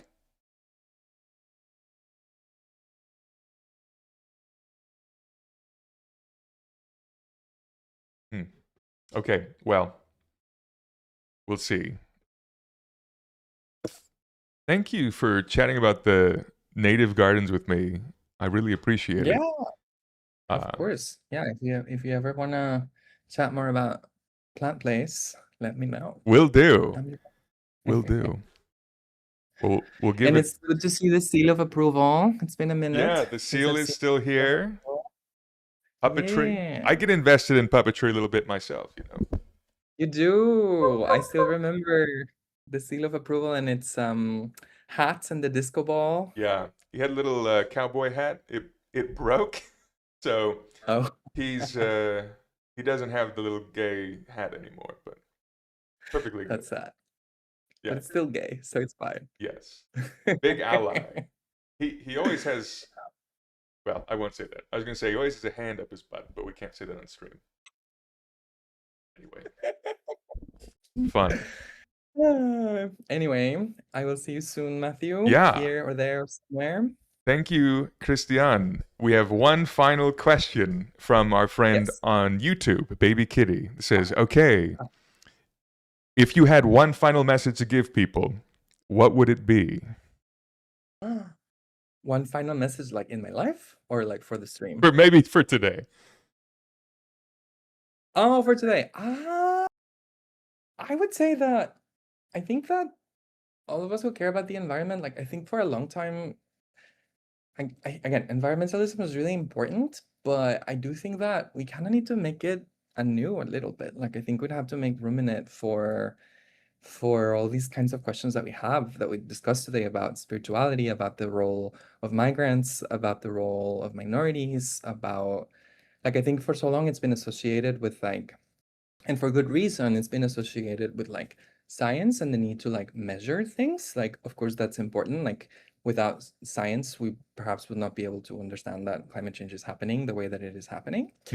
But also, like, science took a long, long time to study the toll of environmental injustice. Like, the reason that the environmental justice movement did not rely on science at first, but relied on testimony is even Dr. Bullard himself says it, like, you guys are not studying our communities. And so we have to do testimony. And I think somewhere between the science piece and the testimony piece, and like the performance of it all in the bad sense of just like, do you look like an environmentalist? Like, do you recycle? Are you vegan? Do you bike? Do you not fly? Yeah. That like bad performance of it, that where people just want to be seen as good or as smart. I feel like we've kind of lost a little bit the sense of like, what is the real toll that environmental issues are taking on us, including natural disasters, but also, these silly fights on the internet about like, this is more native or that's more native or Yeah. this is People da-da-da-da. spend their Lost sight of it. time arguing about recycling and, oh, you planted a, non-native species. How dare you, colonizer, Right. And I think that obviously it's not a matter of completely disregarding historical damage, but I do think that I think our generation gets the really hard, but also kind of exciting and inspiring task of rethinking like, what are the symbols we want to use for environmentalism and why? And what do we want to rally around? Yeah, and I think theater has a huge role to play in that. Maybe it's a topic for another stream, Matthew, but like there's a great book called Fighting for the Future of Food that is about the GMO. This is more like industrial plant stuff rather than like wild, but Sure. it's about the GMO, the biotech industry in Europe, and how a pretty small group of activists was able to sway public opinion against it, largely because of the narrative and I would say theatrical tactics that they used, including like the Frankenfoods. Like they created really powerful symbols that I think we're not always respectful of the public's intelligence. Like I was pretty mad when I found out that GMOs were actually safe for human consumption because I felt like I had been lied to. Yeah. But yeah, I think that theater is a place where I think all of us, even who are here in the stream, can like remake that anew. And I feel like, yeah, that is an exciting opportunity. Definitely. Yeah. Remaking the way that we think about environmental activism and taking care of the environment. And then we inherently are storytelling. The best education is through stories and experience. And drama is stories. I learned drama-based education from you. And that's right. I have the book on my shelf back there. So no, that's really fun.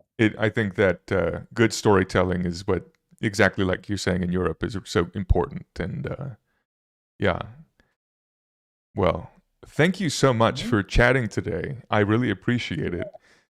Baby Kitty on YouTube. I'm sharing the YouTube ones because you might not see them. It says, thanks for being here. Thanks for being who you are. And thanks for sharing your art. So thank you. Thank you. Yeah. See you all on the internet. Yeah. So be sure to check out Christian's Instagram, El Dr. Christian. Ethan Full had put it on the Twitch chat. And then you can check out their website. Your website is... Thank you. And if anybody wants to nerd out about eco theater, hit me up. Yeah. I'm sure there are plenty of folks who are going to be interested, and we'll take you up on that. Thanks for chatting.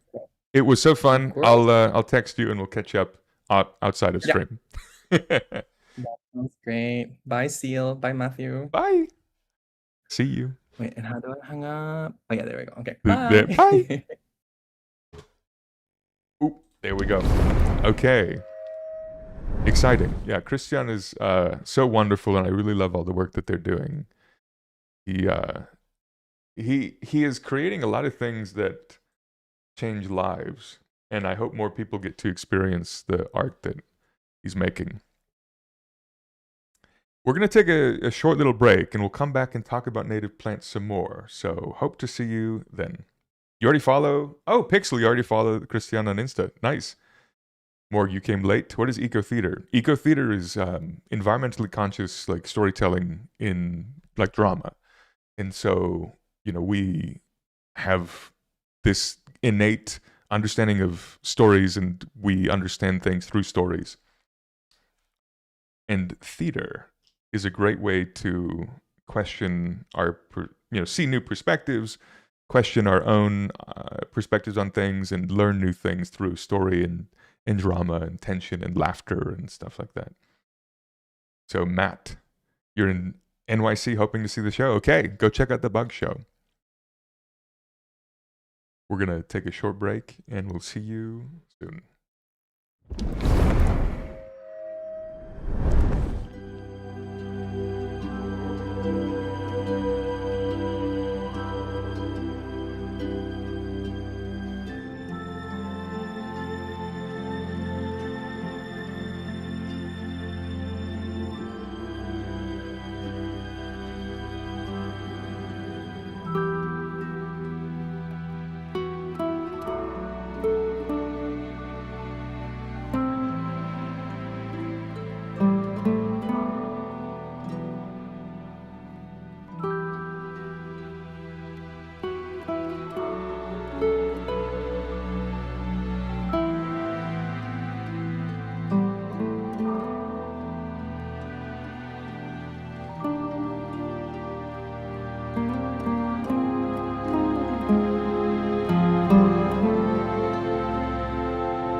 hello, Pixel. Sounds like you've had quite a day. But it's good to see you, and I hope it's all right. Baby Kitty, if I get to go to see Christian show, I'll let you know. Yeah, caretaking sounds pretty intense. Welcome back, everyone. We're going to hang out for a little bit more, talk about native plants. Feel free to share plants that you really like that are native to your area. There are so many wonderful native plants out there, and they all are so wonderful and beautiful. A lot of people always say, oh, why should we be planting a native garden? Well, the CalScape, the California Native Plant Society, has a really nice kind of little infographic that explains why it would be so good to do it. This is for California. It's interesting to me. Every landscape has some really interesting colors, and maybe I'll do this project sometime. But California's kind of chaparral landscape is always kind of like yellows and purplish pink, and like a kind of a light green. To me, those are the hues of the California chaparral. Central Texas is like blue and deep green with red and yellow. I think maybe I'll do that. And at some point, I might try an art project where I take each of these different colors is an eco-region, which is like an ecosystem that we kind of tried to understand, and we gave it a name and some boundaries so we can describe things. Each eco-region has specific cues that kind of describe the landscape. And I wrote down my thoughts. I think I want it to be simple. I want there to be 4 colors for each eco-region. There'll be two colors are from flowers that are prominent in the landscape. One of the colors is the color that is prominent from the earth. Either it's the exposed rock if there's minimal soil, or it's the color of the soil that's very prominent that you see. And then the 4th and final color is the predominant hue of green of the foliage. And so I think I want to do that at some point. Anyway. Manzanita! Oh, Dale! Yes! I love Manzanita. I had a video idea. Manzanita. The little apple. Arctostaphylos. Let me move my face. Not in a good spot. Arctostaphylos means berry? Is that right? They're in the This Is Beautiful photo. Yeah, these plants are, I call them the kings of the chaparral, but they also live in coastal scrub and oak woodlands. You know there's the song San Francisco from the old 1940s thing? The old 1940s show? I want to do a song. It's like San Francisco, open your golden gate, something like that. But I want to do Manzanita, king of the chaparral, da da da da da da, something like that.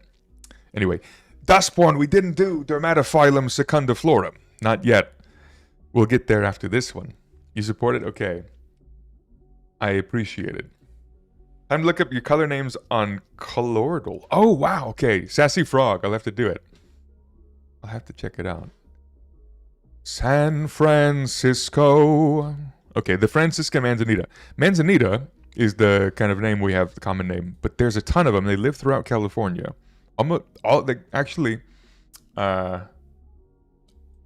I think everywhere in California except for like the desert, right? They're adapted throughout the California floristic province. This is a list. Here's the taxonomy. There's also cultivated varieties that do well in gardens. I think it's important to note that in urban and built environments, the conditions are a little bit different from the wild.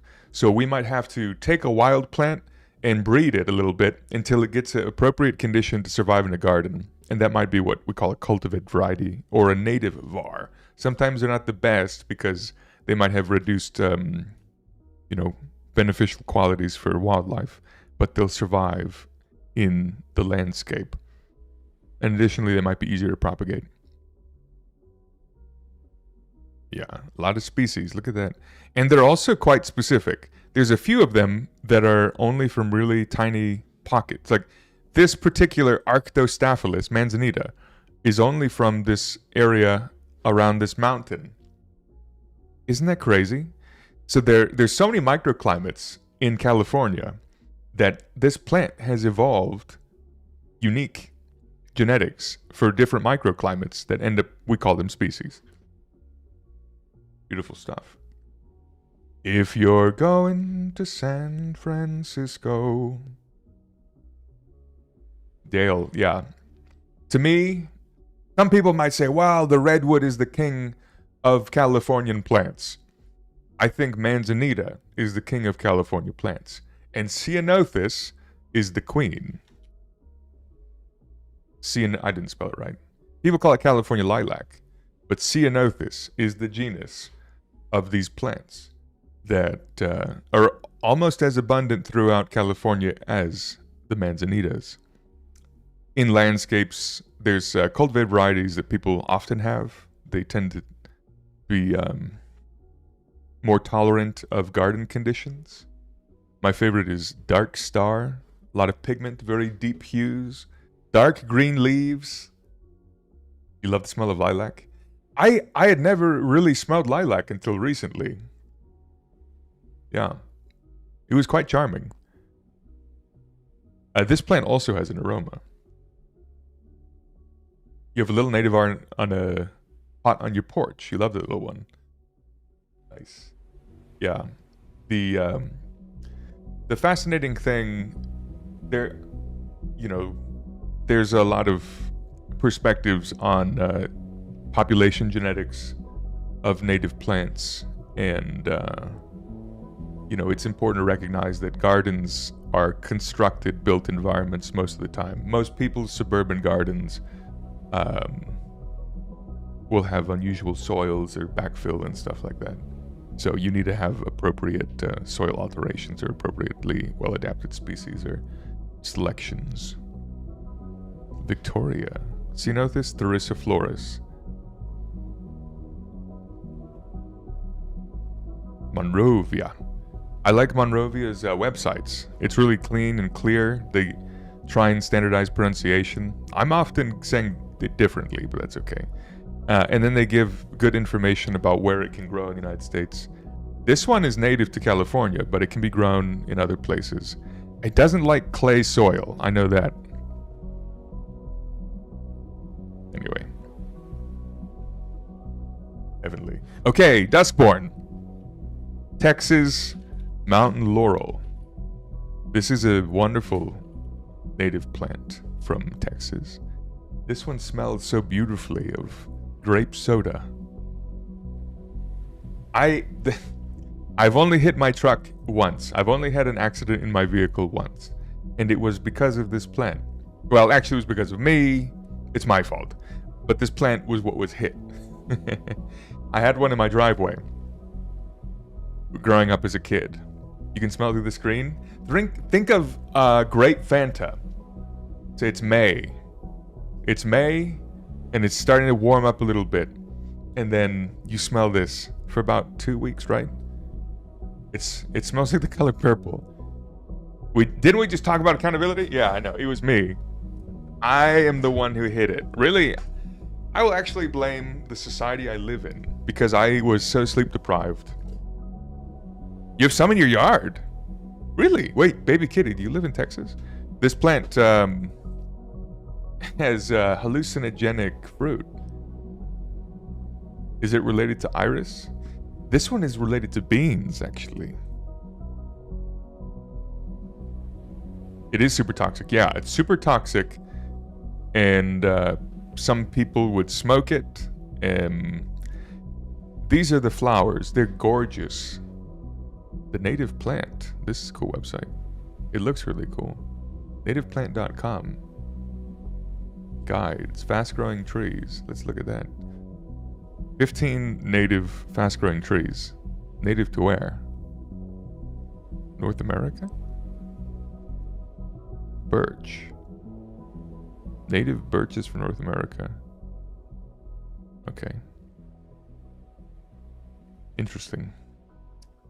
I guess, okay, northeast, mid-Atlantic, and Midwest. Tulip poplar. Liriodendron. South and southeast. Loblolly pine. The hackberry. Okay.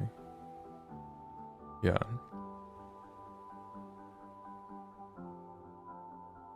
Yeah, I guess one of the things that you always have to note is that you should be planting your ecoregion. You're from Texas, 1 hour away from the tip of Texas. Nice. Which tip? The top or the bottom? My family is from the bottom tip. It looks like a wisteria, that's right. Morgue. Fallen asleep at the wheel, but luckily no accident. What's my excuse?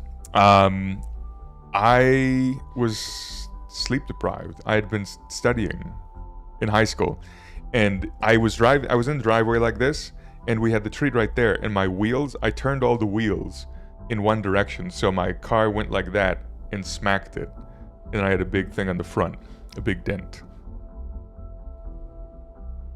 All of our native plants. Texas mountain laurel. Yeah, the seeds. The picture is wrong. The seeds are red. This is a good small tree. Okay, so why would we want to plant a native garden? Well, one thing is that the garden would be able to support wildlife, and it's so fun to have birds and butterflies and animals around you. It's vibrant and exciting, and I think that contributes to kind of our desire to see animals through like that biophilic theory. The border tip, nice. You should not plant crepe myrtle, instead plant mountain laurel. If you're in central Texas and you want, I would recommend that, yeah. I think if you're in central Texas, planting Texas mountain laurel is a great alternative to crepe myrtle. Crepe myrtle will get bigger overall. So just good to know that they're pretty similar in their size and everything else, except mountain laurel will have nicer smelling flowers, stuff like that. And yeah, similar look. I was young and an amateur. I was in high school, yeah. Okay, Tobe Marie, you're a huge fan of plants in this channel. Greetings from Italy. Well, welcome in. So, another thing too is that if you plant native plants, you often save money in the long run because the plants end up needing less overall care and they survive better. If you are choosing things that are from that area, you end up getting things that can persist year after year. Another one that's of note is that you often don't have to spray a lot of herbicides or pesticides because there will be native little animals that are pests that might be interrupting, or well, you might have pests on your plants, but they're going to be native animals like birds and maybe wasps that will come and eat them. And so you're creating an appropriate ecosystem. It's called integrative pest management. You're taking care of the pests by utilizing things around us. Baby Kitty, you love crepe myrtle? Yeah, they're fun plants. They're from parts of China that are kind of mesic, where they get some moderate moisture. They do pretty well in Texas overall, quite lovely. The one thing is that sometimes I think they're a little overplanted and they don't thrive as well as other plants, but they provide a lot of color. Yeah, sometimes you drive through suburban neighborhoods and you see, wow. I guess for me and for y'all who are plant aware, you can see all the different species and okay, wow, this neighborhood has only 12 different species, and it can get a little bit boring. So I think it's important to diversify the plants and to make sure that you choose things that'll thrive, do well. And the final point on the list, a sense of place. To me, this is obviously very special. Every part of the world has a unique set of plants that make it different from anywhere else. The coastal California area looks completely different from coastal Florida, which looks completely different from Virginia, which looks different from Wyoming. And those plants that have evolved in that area give it a unique palette. If you're a landscape designer, you might call it a plant palette. If you're an environmentalist, you might call it an ecosystem. Those make it feel distinctly different. One of the things too that's significant is like when you're in a tropical environment, sometimes people plant the same really cool tropical ornamental plants. Like in Hawaii, there you can grow so many cool plants.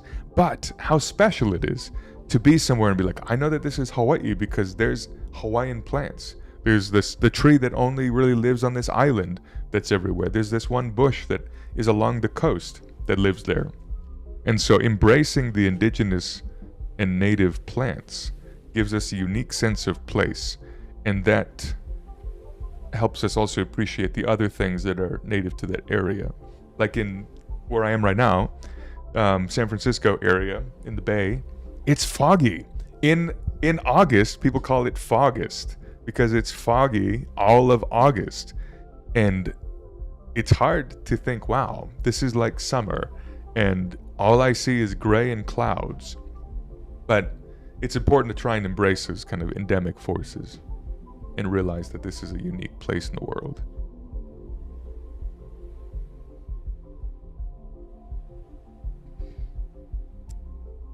Ethan, okay, I'm trying to say your name right. Ewan? Ethan Ewan on YouTube.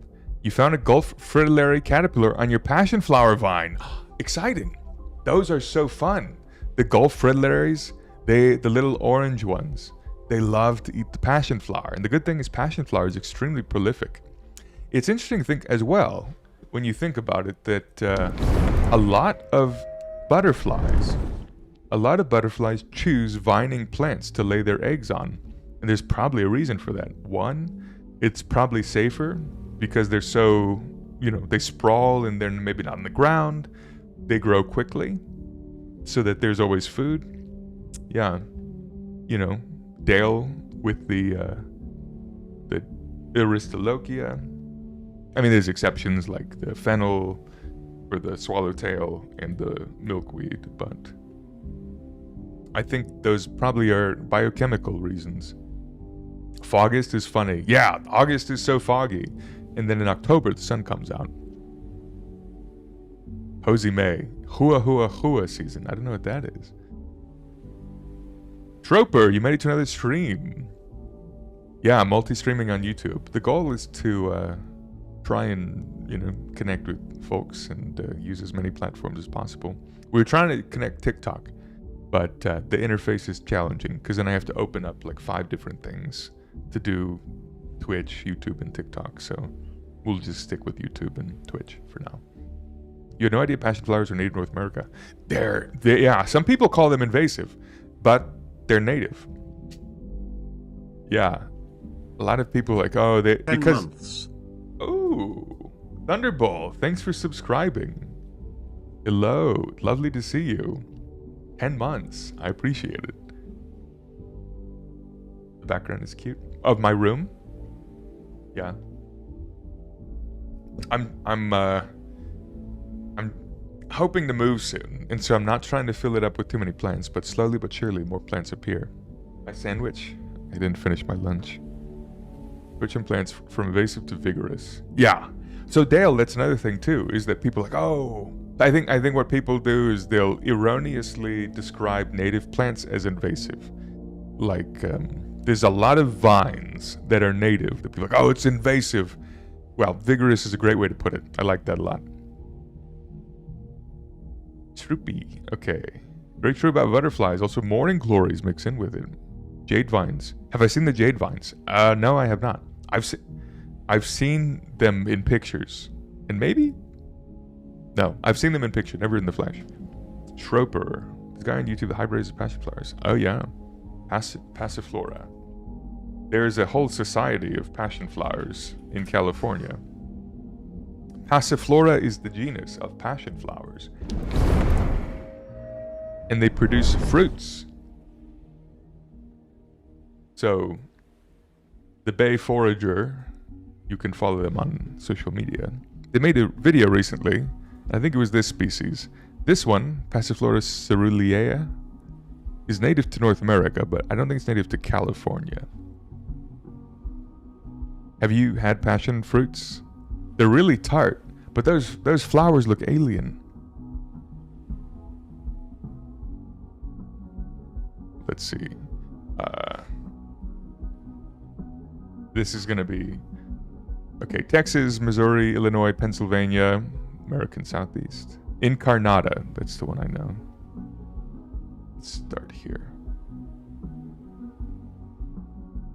Okay, they have their own family, Passifloraceae, and they produce fruits that typically edible. The seeds have like a sweet thing around them. Stinking passion flower. This one is native to Texas, I think. It's a small one. There's 2 species native to Texas. But yeah, check out the passion flowers native to your area. They love sun, and they love a lot of root zone. Maypop. Maypop. I don't think this is true, but I call them maypops. And I tell people I call them that because they may pop in your mouth. But I think it's just something else. There's a reason why they call it that. They can be propagated from roots. Vigorous plant. You have a houseplant one, rose whip. Really? Passiflora Flora Colin Vaux. Let's look at this. Taxonomy. Species. Where's the species list? How does it do indoors? Okay, let me look this up. I've grown Passiflora in a pot on a patio. Colin Voxy. Rare, fast-growing, endemic to Galapagos Island. Oh, wow. Wow. It has beautiful... Look at the leaves on that thing. They look like wings. They look like the fruit of a maple. What's the creature next to the seal? This is my Quetzalcoatl. I don't know if that's how you say it. I made this in high school, and someone was going to buy it from me. They look like a moth. They do look like moths! Ethan, you photograph every passion flower type you see for Professional Botany Photograph Journal. Interesting. Okay. Where can we see that? You love the pH, UV, oxygen shift. These plants have shifts related to pH? Benji Plant has one of them. Really?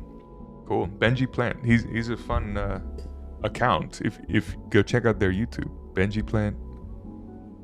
This is a passion flower. Passion flowers have very interesting flowers and leaves.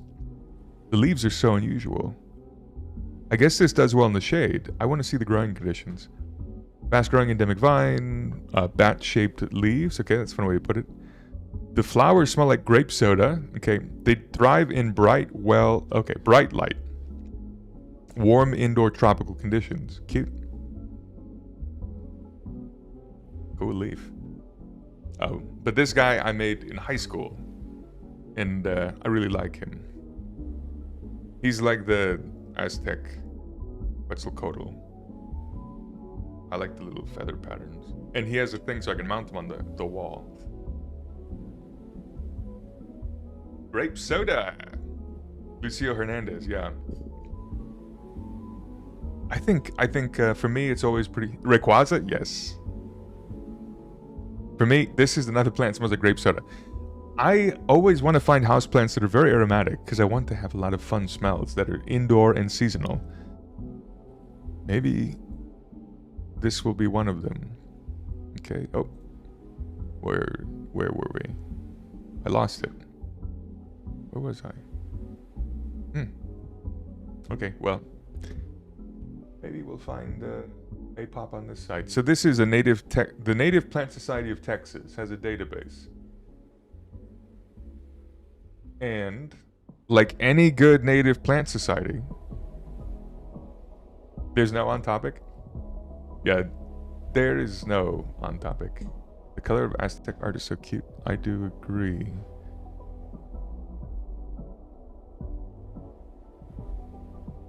A famous feathered serpent god from Mesoamerica. This exact photo is my reference image. I love this guy. If I had to choose a deity, I would choose many, and this would be one of them. Ta-da! Feathered serpent. I wanted to do the feathers in the back, but there was like too much. You like his teeth? They're blue. I chose the blue so they stood out because I didn't want to use white. I like this one. I like the little curve. Okay, yeah, and then the top of his head has the pattern that I copied. I couldn't do all of his teeth because I cut them, you know. I had it full. So I made a vase, basically, and then I got a knife and I cut it out, and I had messed up on the teeth. So he only has, 8 teeth total. And then I wanted to have those big feathery things on the back, but couldn't attach them safely. My ceramics teacher said, "Hey, someone wants to buy this from you. They'll pay, X number of dollars." It felt significant when I was in high school. It's like, oh my God, I could have hundreds of dollars right now. And then she said, "Just so you know, when you're an adult, you're gonna regret selling it." I said, okay. So I kept it. Vanilla orchid. Can vanilla orchid grow in the apartment? Yeah, you can. I know they like high humidity.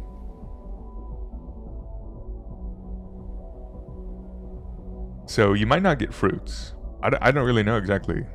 I mean, surely I can grow it in an apartment. Most people could. I don't know how successful it would be in making fruits. Dale, speaking of a scent, you overheard a woman outside the Chase Center who was excited about the floral smell of native plants near there. Cool. The Chase Center. Where is that? I don't know where the Chase Center is. But I could grow for the sniffs. Oh, Dustborn. Yeah, I suppose I could. You're playing a god of death. It's called El Jardín. Baby kitty. The garden. Crafts are cool. Yeah, Nedwin, they do. Requires patience and skill. Show me your skills. You've seen belladonna growing near the Hollywood sign. Night flower in person. Belladonna.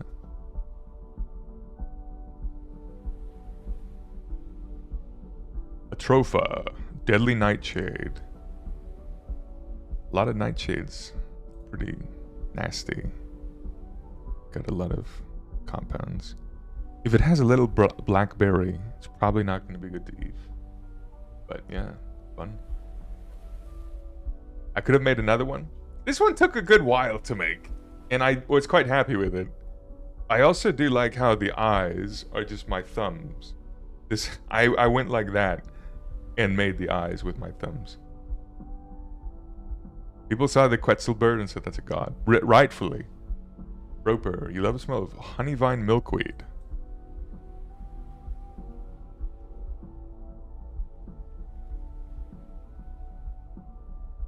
Ooh, interesting. Honeyvine milkweed. Is it a true milkweed? Cynantium. I know Cynantium. Interesting. Small, white, fragrant flowers, elongated seed pods. Act as a beneficial plant for native pollinators and an aggressive agricultural weed. Okay, that's it. That's what we like to see. A weed is a matter of perspective. Great for pollinators, a weed for agriculture. What family is this in? That looks Cynantium. Oh, it must be in the Apocynaceae. It seems related to milkweed. Okay, yeah.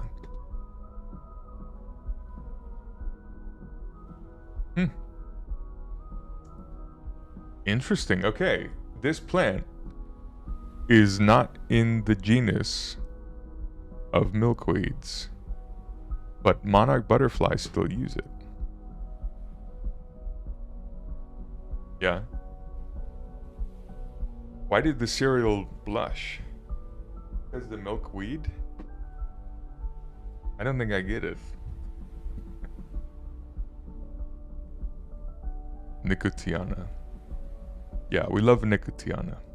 I mean, the plant, the evolution of the plant. Not that I engage in it. Oh, all this reminding you of your visit to Teotihuacan, Mexico City. Interesting. Pork chop, hello. Is it water lily bloom season? I guess it depends where you are. Water lilies? In North America, I think they bloom in the summer. But in the tropics, I don't know. Spring through fall. I remember at Zilker, they would be most prominent in the hottest time of the year. There'd be the most water lilies, vibrantly blooming. They're starting to bloom in the UK, okay. How hot is it in the UK? I've been seeing pictures and hearing about how hot and dry it is. Okay, baby kitty, take care. Have a great weekend. We'll see you next week. Hot as balls, okay. Yeah, well, thanks for hanging out.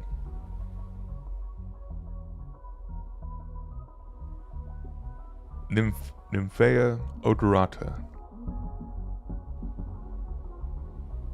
Posey May, you got your first government alert on your phone earlier for dangerous weather. Oh no. The climate. Let's look at weather actually. 81 degrees, 27 Celsius. I don't know where this is. Let's choose an area. London. Crazy. That's hot. For London, it's not supposed to be that hot, is it?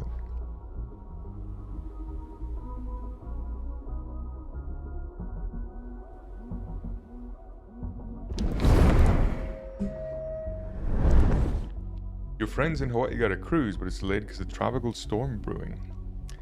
There seems to be a lot of strange weather occurring right now. It rained. Dale. It rained here last night. Kind of unusual. It normally doesn't rain in August. Today's cooled slightly in England, but it's crazy hot recently. Cosmic Corviknight. I know, right? So, Cosmic Corviknight, you were identifying that we might have to be planting more non-native species to adapt to the changing climate. That seems very very much to be the thing in urban environments, and we don't want to have to disrupt every single population. One of the things that people are noting is that the native plants will change their elevation. Like on the mountains and stuff, those populations will shift upwards, and then the plants at the very top will probably die. But where there are no mountains, it's not great. Definitely in the middle of hurricane watch. Oh, really? One of the things I do miss is a lot of rain. When it does rain in the Bay Area, it's quite gentle. Confusing outside this morning? Yeah. It was raining last night, and then I looked outside and everything was pretty wet. We need more mountains. That's what we need! More mountain ranges. More volcanic activity. Supposed to hit tonight. Oh. Is it one of those serious ones, Kelp, where people are saying, hey, you need to have 2 weeks of food in case the ports get messed up? I'm not sure how bad it is.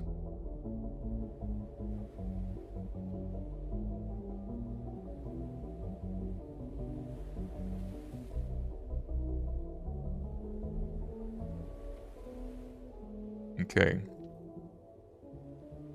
Seems to be people taking it seriously. Interesting. Okay. Well, better to be safe than sorry. See how it pans out. That's fair.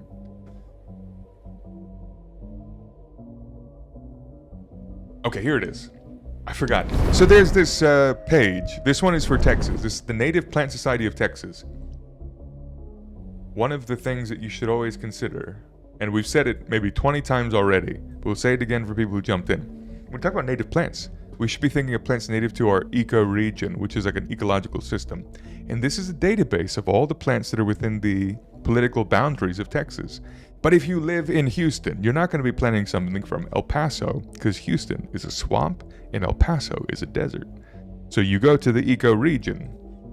Okay, you say, what region, ecological region, am I in? So let's say you're in El Paso. So you choose Chihuahuan Desert. And then you hit submit. And it'll show you the native plants in the Chihuahuan Desert, if all things permit. Ta-da! Okay. Look at that. Prairie acacia, common yarrow, century plant, agave havardiana. This one's cool. And then, oh, this website's quite good because it has the native range and it shows you each of the like sub zones within the ecoregions. Lots of good information. So if you're in Texas, you can use this website. This is the Native Plant Society of Texas, and they have a native plant database. Believe it or not, there are ferns in the desert. There's actually a lot of plants that you wouldn't expect that live in desert because they stay in the wet areas.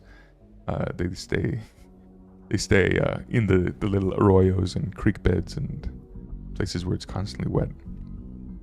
I'm trying to see which other ones are surprising. Okay, this one is fun. Chocolate daisy.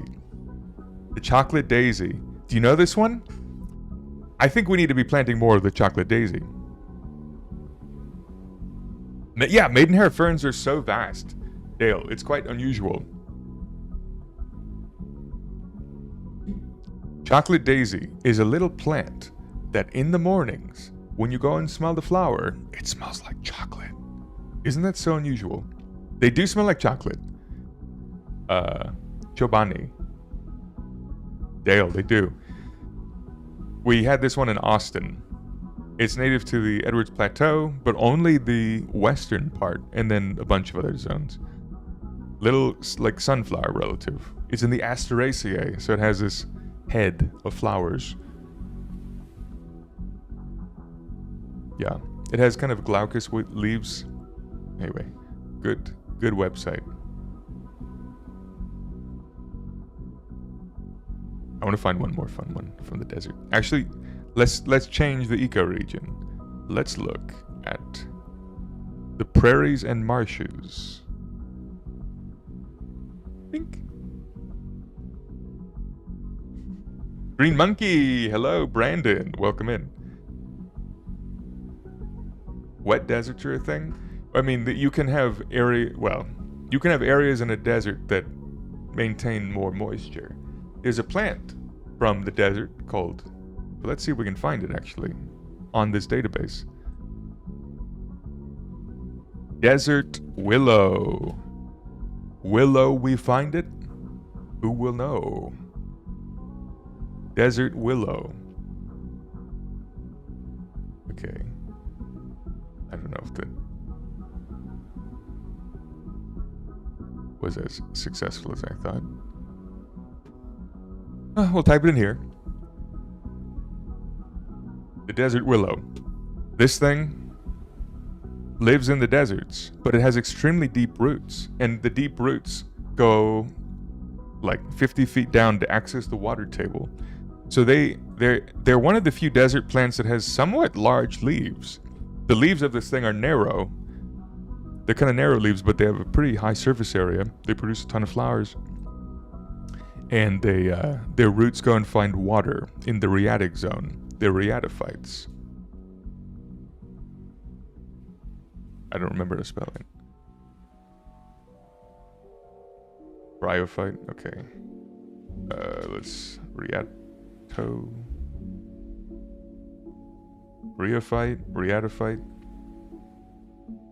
We won't find it, will we?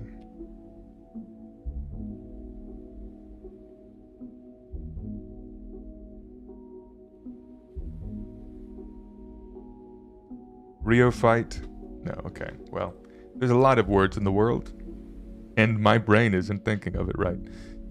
Desert willows narrow leaves that move in the wind. Yeah. Desert willow is not a true willow. A true willow is in the genus Salix. So there's Salix babylonica, and I think it's a cultivated variety that's weeping, or the weeping willow. These are what you're thinking about, probably? The thirst trap zone? The rhyadic zone. Am I saying that wrong? Am I missing? You forgive me, my brain thinks. I didn't sleep super well last night, but Excited to talk about plants. Yeah. Willows are in the genus Salix. Osiers, never heard that one. They're often riparian. They live along the water. Most, let's see the range of these plants. I know that they live quite all over the place. Okay, well, each species has a pretty big distribution. Salix. Okay. Seems like they live pretty much everywhere, even in the deserts.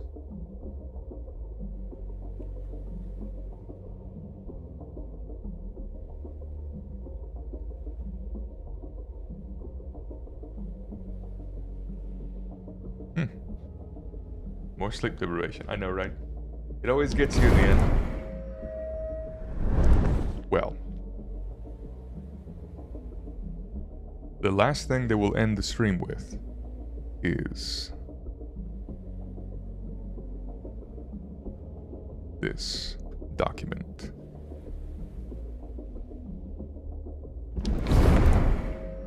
Native plants are quite amazing, and we should probably be utilizing them the best advantage we can in our urban spaces. And if we don't plant native things, it's fun to have diversity, and we can plant plants that are not, indigenous to the area, but we don't want them to be invasive. So there's a thing called a weed risk assessment, which is this protocol that quite accurately identifies if something is going to be an issue for the environment. So we can have plants that we can grow in our gardens that are not native, and that's perfectly wonderful, but we should make sure they don't spread in negative ways. This assessment was created in Australia, but they use it in Hawaii because there's so many invasive plants in Hawaii, and animals. There's 49 categories, and this list has like a 90% success rate. If it's below 0, then it's probably safe to plant, and if it's above 0, you should probably consider, be careful. And if it's above 5, then really consider it. And so little things like, is this plant considered a weed? Is it allelopathic? Does it produce chemicals that stops other things? Is it a parasite? Is it toxic to animals? Is it aquatic? And you add 1 point for if the answer is yes, and stuff like that. Does it produce viable seeds? Does it self-fertilize? Does it need a special pollinator? Does it reproduce vegetatively, without seeds? All of these things. Do birds disperse the seeds? And so this type of information can give you an outcome, and that will help you determine the plant. Can we look up the weed assessments for Lycoris radiata? Cosmic Corvinite. I agree with you. It's really cool to go to new places and see new plants. Like, so exciting. Find it if you're a weed. I don't think people are weeds. Lycoris?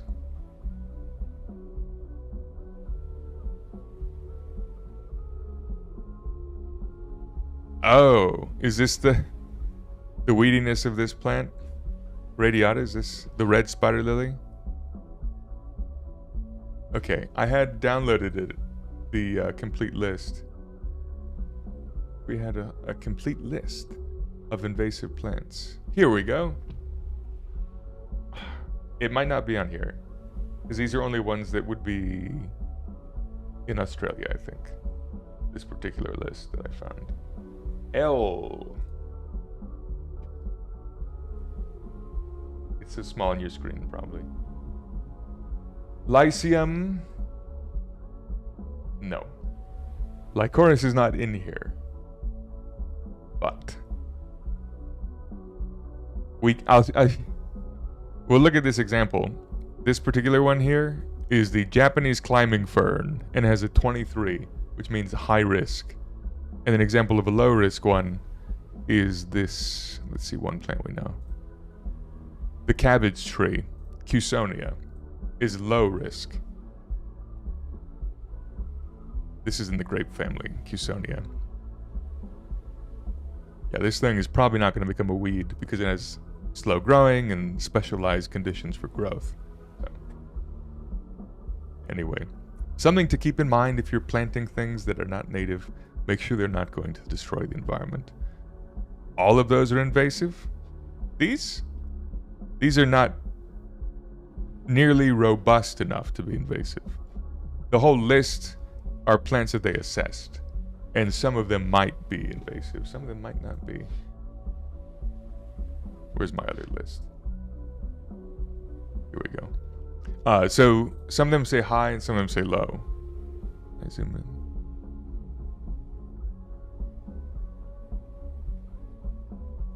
Let's zoom in one more time. They're organized alphabetically by genus. So let's see, maybe there's a plant that we would all know.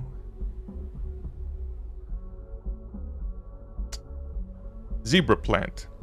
Okay, this one here is in the Marantaceae, Calthea zebra plant. It is -1 low risk, meaning that it's probably not going to be invasive.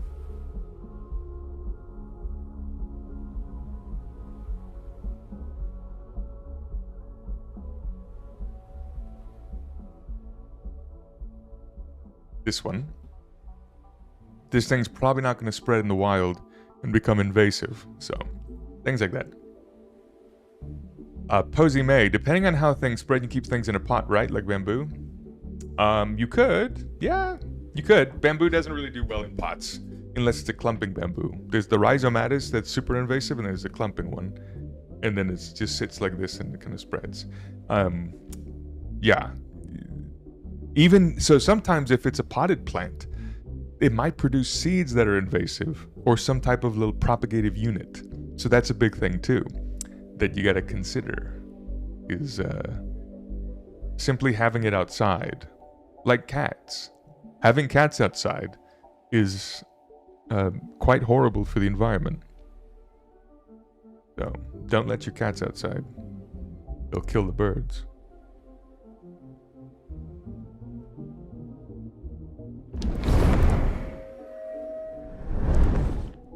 Well, thanks for hanging out, chatting about your favorite native plants, learning about some of the fun art and theater that Christian is making related to plants. And we had a question from El Schroper on YouTube. One more time, what is this called? Plant Invasiveness Index? It's called the Weed Risk Assessment. I'm going to share a link to a general website that gives some information about it, and there's one that's adapted for Hawaii and the Pacific called Hawaii Pacific Weed Risk Assessment, but originally it was developed in Australia. You love all organisms, including plants, animals, fungi, and others. Since you love plants, you want to ask a question on fungi since they're historically considered as. Okay, we'll have one final question before we say farewell for the day. Scienceophile on YouTube. Feel free to ask your question. I'm happy to answer it. In the meantime, thanks for hanging out. I've appreciated chatting with y'all. And it was fun chatting with Christian. His information is in the chat. If you want to check out his website, you can see it there. But yeah. Hope everyone has a good Friday and a good weekend. Gets to enjoy some time maybe with family and friends. Green Static, thanks for hanging out. Salty Boy, thanks for sharing. Scienceophile has our final question of the day. What do I think about fungi? Okay, I said it earlier today, and I think it's worth repeating. Fungi are phenomenal, unusual, and interesting organisms that are not plants. Historically, people have grouped them because it was like, does it move around? That's an animal. And then, you know, is it non-moving, therefore plant? Fungi are some of the organisms that I think will probably end up changing the way we interact with the environment. We can utilize fungi that have yet to be discovered and ones we already know about for breaking down waste, that is biotic and abiotic. Additionally, the fungi themselves are so unusual, they break a lot of our internal ideologies and conventions about the way nature exists. So, I had a mentor who always said, hey, if you know someone and they're into fungi, they're probably gonna be cool people. And I agree with that. People who end up liking fungi end up being quite open-minded and interested in the unusual components of the world, because fungi are pretty weird compared to most other living things we encounter. So, yeah, lots of great things related to fungi. Thank you for asking. Okay, everyone.